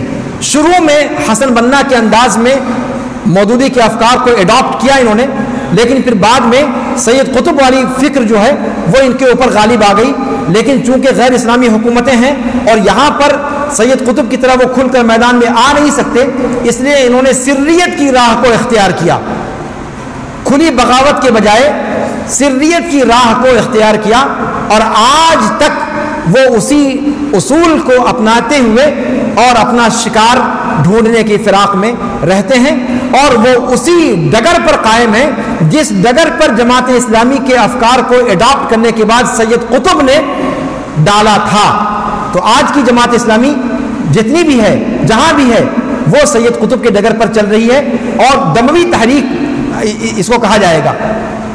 اور اسی سید قطب نے مودودی کے افکار کا جو ایڈیشن دنیا کے سامنے پیش کیا، اسی ایڈیشن کی کوکھ سے داعش نے، بوکو حرام نے اور اس قسم کے القاعدہ نے جنم لیا، اور اس وقت پوری دنیا کے اندر جتنی پرتشدد تحریکیں ہیں ان تمام کے اصول و نظریات کہیں نہ کہیں جا کر جماعت اسلامی کے اصول و نظریات سے ملتے جلتے ہیں۔ ٹھیک ہے، میرا خیال ہے کہ میں وقت کافی لے چکا ہوں، اب میں اپنی گفتگو کو یہیں پر ختم کرتا ہوں، اور لیکن ختم کرنے سے پہلے ایک چیز اور میں ذکر کر دوں جس کا ذکر کرنا بہت ضروری ہے، کہ ان افکار کو فروغ دینے میں کن چیزوں کو انہوں نے وسیلے کے طور پر استعمال کیا، کیسے یہ اتنے بڑے پیمانے پر پھیلتے چلے گئے۔ اس میں سب سے پہلا طریقہ جو انہوں نے اختیار کیا کہ انہوں نے، یہ بہت اہم پوائنٹ ہے، میں چاہوں گا کہ آپ سب لوگ اس پر توجہ کریں، انہوں نے جہاں جہاں بھی ان کا وجود ہے بشمول اپنے ملک نیپال کے، یہاں پر اسلامی سنگھ کے نام سے یہ جماعت کام کر رہی ہے، اور آپ کو یہ ذہن میں رہنا چاہیے کہ میں کوئی ہوائی گفتگو نہیں کر رہا ہوں۔ انہوں نے سب سے پہلے ذریعہ تعلیم کو اپنا ہدف بنایا، ذریعہ تعلیم، نصاب تعلیم، جہاں جہاں انہوں نے خلفشار برپا کرنے کی کوشش کی، جہاں جہاں انہوں نے اپنے افکار کو اگلی نسل تک منتقل کرنے کا طریقہ اختیار کرنے کی سوچی، وہاں سب سے پہلا دھاوا کہاں بولا؟ نصاب تعلیم پر۔ اس چیز کو نوٹ کیا جائے، نصاب تعلیم پر۔ مصر کا معاملہ ہو، ہندوستان کا معاملہ ہو، پاکستان کا معاملہ ہو، یا پھر سعودی عرب کا معاملہ ہو، سعودی عرب کے اندر بھی ماضی قریب تک جماعت اسلامی کے افراد کا تیار کیا ہوا منہج کہیں نہ کہیں موجود تھا۔ سعودی عرب کی سعودی عرب کا اخلاص کہیے کہ انہوں نے جب مصر کے اندر جماعت اسلامی پر شکنجہ کسنا شروع ہوا اور وہاں سے وہ لوگ پھانسی کے پھندے پر چڑھائے جانے شروع ہوئے، قید اور بند کی صحبتوں سے ان کو گزارنا مقدر ہو گیا، تو ان میں سے ایک بہت بڑی کھیپ سعودی عرب بھاگی، اور سعودی عرب نے ان لوگوں کو صرف اس لیے پناہ دی کہ اشتراکی نظریات سے فرار اختیار کر کے یہ لوگ آئے ہیں اور کسی بھی طور پر مذہبی نظریات کو رکھنے والے لوگ ہیں، ان کو پناہ دے دو۔ سعودی عرب نے ان کو اس بنیاد پر پناہ دی، اپنے یہاں ٹھہرایا، اپنے یہاں نوکری دی، اپنے جامعات میں ان کو تعینات کیا، اور پھر انہوں نے، کہتے ہیں سانپ سانپ ہی رہتا ہے، سانپ کو دودھ پلانا اس کی فطرت کو بدل نہیں دیتا۔ سعودی عرب کے ان احسانات کا بدلہ انہوں نے اس طریقے سے چکایا کہ وہاں اپنے منہج کی نشر و اشاعت کے لیے نصاب تعلیم کو ذریعہ بنایا، اور اگر نصاب تعلیم میں کھل کر اپنی بات نہیں کہہ سکے تو جو کتابیں وہاں مقرر تھیں ان کتابوں کو پڑھاتے ہوئے اپنے اپنے مقاصد کی تکمیل کرنے کی کوشش کی، مزاج بنانے کی کوشش کی۔ درس کے اندر مقرر کوئی بھی ہو، استاذ اگر چاہے تو بہت کچھ اس کے علاوہ اس کے ضمن میں کر لیتا ہے۔ تو اس طریقے سے سید قطب کا بھائی محمد قطب سعودی عرب کے اندر ایک لمبا عرصہ اس نے گزارا، اور بہت سارے لوگ، کس کا نام لیا جائے، جس کا نتیجہ یہ ہوا کہ سعودی عرب کے اندر بھی اس فکر کے ماننے والوں کا وجود ہو گیا، لیکن وہاں کھل کر حکومت کے خلاف کچھ کر پانے کا دم اپنے اندر نہیں پایا جب، تو انہوں نے خفیہ طور پر خفیہ طریقوں کو اختیار کرتے ہوئے ریشہ دوانیوں کا سلسلہ شروع کیا، اور سروریین کا ظہور ہوا۔ کس کا ظہور ہوا؟ سروریین۔ سرور زین العابدین ایک بندہ تھا جو مدینے میں رہتا تھا سعودی عرب کے اندر، بھاگ کر کے آیا ہوا تھا شام وغیرہ کے علاقے سے، وہاں کی حکومتوں کا ستایا ہوا، سعودی عرب نے پناہ دے دی، اور نتیجہ یہ نکلا کہ کمبخت نے اپنے افکار کی نشر و اشاعت کی۔ پھر جب سعودی عرب میں حکومت محتاط ہوئی تو وہاں سے بھاگا اور لندن جا کر پناہ لیا، اور لندن جا کر وہاں سے اپنا کام کرتا رہا۔ اور سعودی عرب کے اندر آپ نے سنا ہوگا سفر حوالی، سلمان عودہ، عائز قرنی وغیرہ وغیرہ، ایک لمبی فہرست ہے۔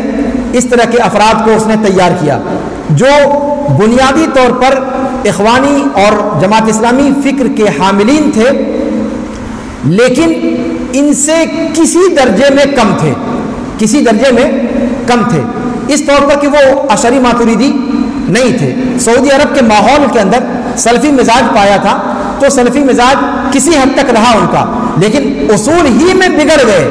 جیسا کہ میں نے کہا آپ سے کہ اشعری ماتریدی ہونا ہی مسئلہ نہیں ہے، اس سے بڑا مسئلہ یہ ہے کہ آپ اعتزال کی فکر کو اختیار کر رہے ہیں، خروج کی راہ کو اختیار کر رہے ہیں، جو اس سے بڑا خطرناک مسئلہ ہے۔ تو یہ لوگ خروج کی راہ پر گئے اور اعتزال کی فکر کو انہوں نے عقل کو مقدم کرنے کی راہ کو اختیار کیا۔ تو اس طریقے سے سروریین کا وجود ہوا۔ تو یہ سارے کے سارے فرقے ان کے ڈانڈے جا کر کے ملتے ہیں کس سے؟ اخوان المسلمین سے، اور اخوان المسلمین کے ڈانڈے جماعت اسلامی سے گھوم پھر کر کے یہ ساری کی ساری تحریکات اور اس کے علاوہ جتنی اور تحریکیں اس وقت کام کر رہی ہیں۔ اچھا، اس طریقے سے ان کو فروغ اور کیسے ملا؟ ایک تو میں نے بتایا کہ مسند درس پہ قبضہ کیا انہوں نے، مسند درس پہ قبضہ کیا، اساتذہ کے طور پر جہاں جہاں تقرری ان کی ہوئی اس پلیٹ فارم کو استعمال کیا، نصاب تعلیم کو بدلا۔ اسی طریقے سے انہوں نے ان کو بہت سارے حکمرانوں نے تائید کی اپنی دکان کو چمکانے کے لیے۔ جیسے آپ جانتے ہیں کہ بہت ساری جگہوں پر حکومتیں بہت ساری غلط کام کرنے والوں کو فروغ دیتی ہیں، چشم پوشی کرتی ہیں، کرتے رہیں۔ جیسے ایسے پڑوس کے اندر ہو رہا ہے، حکومت کھل کر کے نہیں کر رہی لیکن کرنے والوں کو روک بھی نہیں رہی، کرنے والوں کی پشت پر کون ہے یہ پوری دنیا جانتی ہے۔ تو یہ جو سیاست ہے یہ آج کی سیاست نہیں ہے، یہ پرانی سیاست ہے۔ تو اخوانی سیاست اور تحریکی سیاست پر کام کرنے والوں کو کچھ خاص مقاصد کی خاطر فروغ دیا گیا۔ بعض حکومتوں نے ان کو بیک ورڈ سے سپورٹ کیا، بیک سے سپورٹ اس کو فراہم کیا، اس طریقے سے تمویل کی گئی اس کی، اور اس طریقے سے یہ چیز فروغ پائی۔ اس کے علاوہ کیا اتنا ہی نہیں، اس دور میں خاص طور سے انٹرنیٹ کے ایجاد کے بعد سوشل سائٹس کا جو ذریعہ ملا، اس سوشل سائٹس کے ذریعے سے انہوں نے سارے پلیٹ فارموں پر قبضہ کیا، اور ان پلیٹ فارموں پر قبضہ کرنے کے بعد انہوں نے اپنے زہریلے افکار کی نشر و اشاعت کا سلسلہ شروع کیا۔ اور اس وقت افسوس یہ ہے کہ جماعت اہل حدیث کے ماننے والے افراد کے پاس اس قسم کے زہریلے افکار کا یا مسموم افکار کے مقابلے کے لیے، اس کے مقابلے کے لیے کسی بھی جگہ پر کوئی تنظیمی طور پر کوئی لائے عمل نظر نہیں آ رہا ہے۔ افسوس کی بات ہے، میں کسی ایک کو کٹگھرے میں کھڑا نہیں کر رہا، افسوس ہے کہ ہم لوگ سوشل سائٹس کا استعمال جائز یا ناجائز کے فتووں میں الجھے ہوئے ہیں۔ یہ موبائل، اینڈرائڈ موبائل یا آئی فون لڑکوں کے ہاتھ میں دیا جائے نہ دیا جائے، ابھی اس فتوے کو سلجھانے میں لگے ہوئے ہیں، جبکہ دنیا کہاں پہنچ چکی ہے۔ اس سوشل سائٹس کو استعمال کرتے ہوئے انہوں نے اپنے زہریلے افکار، باطل افکار کی نشر و اشاعت کے لیے تمام پلیٹ فارموں کو بھاگ دیا ہے اپنے نمائندوں سے۔ یہ کیا مجرمانہ غفلت نہیں ہے یہ جماعت اہل حدیث کی؟ یہ مجرمانہ غفلت ہے۔ اسی لیے میں نے کہا کہ اس وقت مسئلہ اس فتوے کی تلاش کا نہیں ہے کہ اینڈرائڈ موبائل استعمال کرنا جائز ہے یا ناجائز ہے، ہاں سوشل سائٹس پہ جانا جائز ہے یا ناجائز ہے، اس سے دنیا بہت آگے جا چکی ہے۔ ہوش کے ناخن لینے کی ضرورت ہے۔ ایک طرف تنظیمی طور پر منظم انداز میں سسٹمیٹک طریقے پر اپنے افکار کی ترویج اور نشر و اشاعت کا ایک سلسلہ جاری ہے، اور دوسری طرف ہماری جماعت کی نیند ہے جو ٹوٹنے کا نام نہیں لے رہی۔ ہاں نہ جانے یہ نیند کب ٹوٹے گی۔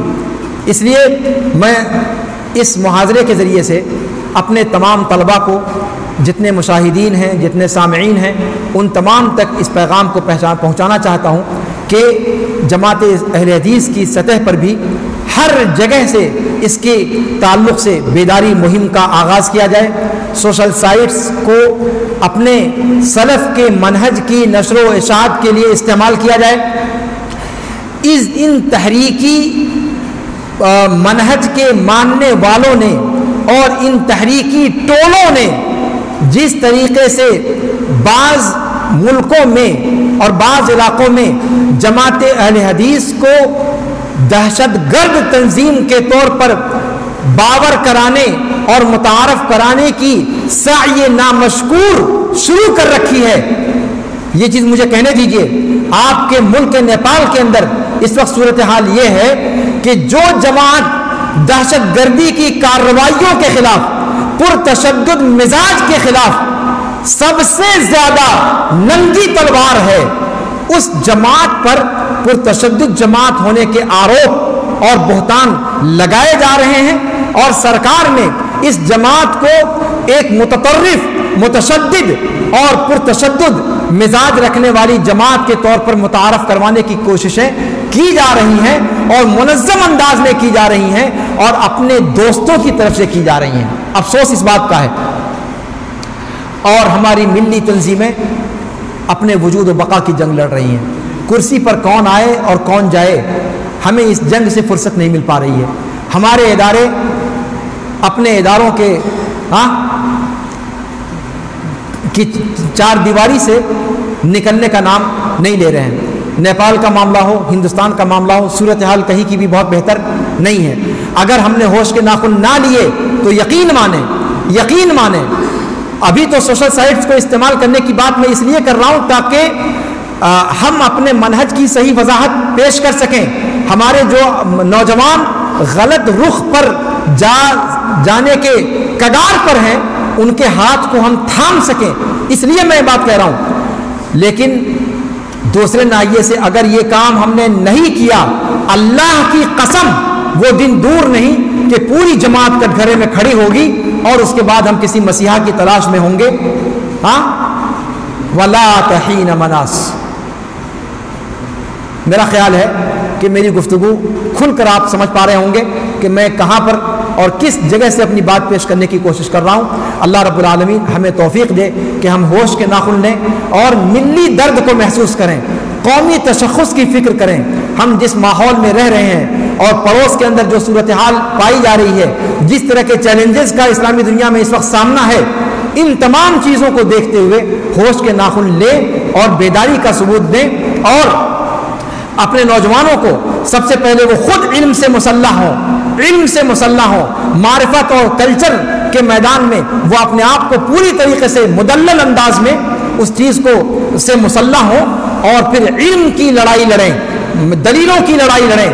اور اس وقت جس طریقے سے باطل افکار سوشل سائٹس کو استعمال کر کے اپنے نظریات کو پھیلا رہے ہیں، اس طریقے سے ہم سلفی جماعت کے نوجوان بھی میدان میں آئیں اور اس بات کو ظاہر کریں کہ سلفی سلفی ہوتا ہے، سلفی سلفی ہوتا ہے، سلفی جہادی نہیں ہوتا، سلفی ارہابی نہیں ہوتا، سلفی تحریکی نہیں ہوتا، سلفی سلفی ہوتا ہے جس کا ارہاب سے دور دور تک کوئی ناطہ نہیں، جس کا تشدد کی کارروائیوں سے دور دور تک کوئی ناطہ نہیں، جس کا پرتشدد مزاج سے دور دور تک کوئی واسطہ نہیں۔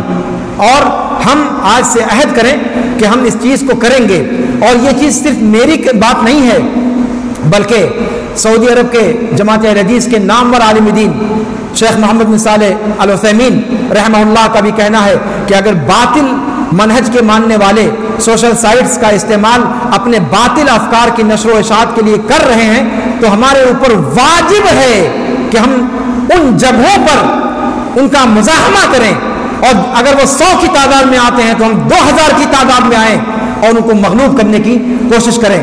اور یہی بات وزیر شؤون الاسلامیہ معالی شیخ صالح آل الشیخ سابق وزیر شؤون الاسلامیہ انہوں نے بھی اس بات کو کہا ہے کہ ضروری ہے کہ سوشل سائٹس کا استعمال کیا جائے، اور جہاں جہاں سے باطل فرقے اپنے باطل مذہب کی نشر و اشاعت کے لیے میدان میں آنے کی کوشش کر رہے ہیں ان کو ان کے دلوں میں گھسڑ دیا جائے اور ان کو ان کی اوقات یاد دلا دی جائے، اور ہم یہ ثابت کر دیں کہ اگر ہم کرنے پر تل جائیں تو پھر یہ جو نئے ٹیکنیکل وسائل ہیں ان وسائل کے استعمال کے ذریعے سے بھی ہم ان کو ایسے ہی مات دے سکتے ہیں جیسے ہمارے پرکھوں نے کل قلم کا سہارا لے کر کے اور کتابیں لکھ کر کے ان کو مات دیا تھا۔ اللہ رب العالمین جو باتیں کہی جا رہی ہیں ان کو ہمیں سمجھنے کی اور ان پر عمل پیرا ہونے کی توفیق بخشے۔ اللہ رب العالمین ہمیں باطل افکار کے شکنجے میں پھنسنے سے اور باطل افکار اور عقائد کی نشر و اشاعت کرنے والے افراد اور اس فکر کے حاملین کے سائے سے بھی اللہ رب العالمین محفوظ رکھے، ہمیں اپنے مسلک کی حمایت کی توفیق عنایت فرمائے۔ اللہ رب العالمین ہمیں کتاب و سنت پر سلف صالحین کے منہج کے مطابق قائم و دائم رکھے، جب تک ہمیں اسلام زندہ رکھے، اسلام پر زندہ رکھے، جب ہمارا خاتمہ ہو تو خاتمہ بالخیر ہو۔ اسی پر میں بات ختم کرتا ہوں، اس کے بعد سوال و جواب کا سیشن شروع کیا جائے، اور جو باتیں سوال و جواب کے اندر جو رہ گئی ہیں وہ سوال و جواب کے اندر انشاءاللہ آپ کے سامنے آ جائیں گی۔ سبحانک اللہم و بحمدک، اشہد ان لا الہ الا انت، استغفرک و اتوب الیک۔ والسلام علیکم ورحمۃ اللہ تعالی وبرکاتہ۔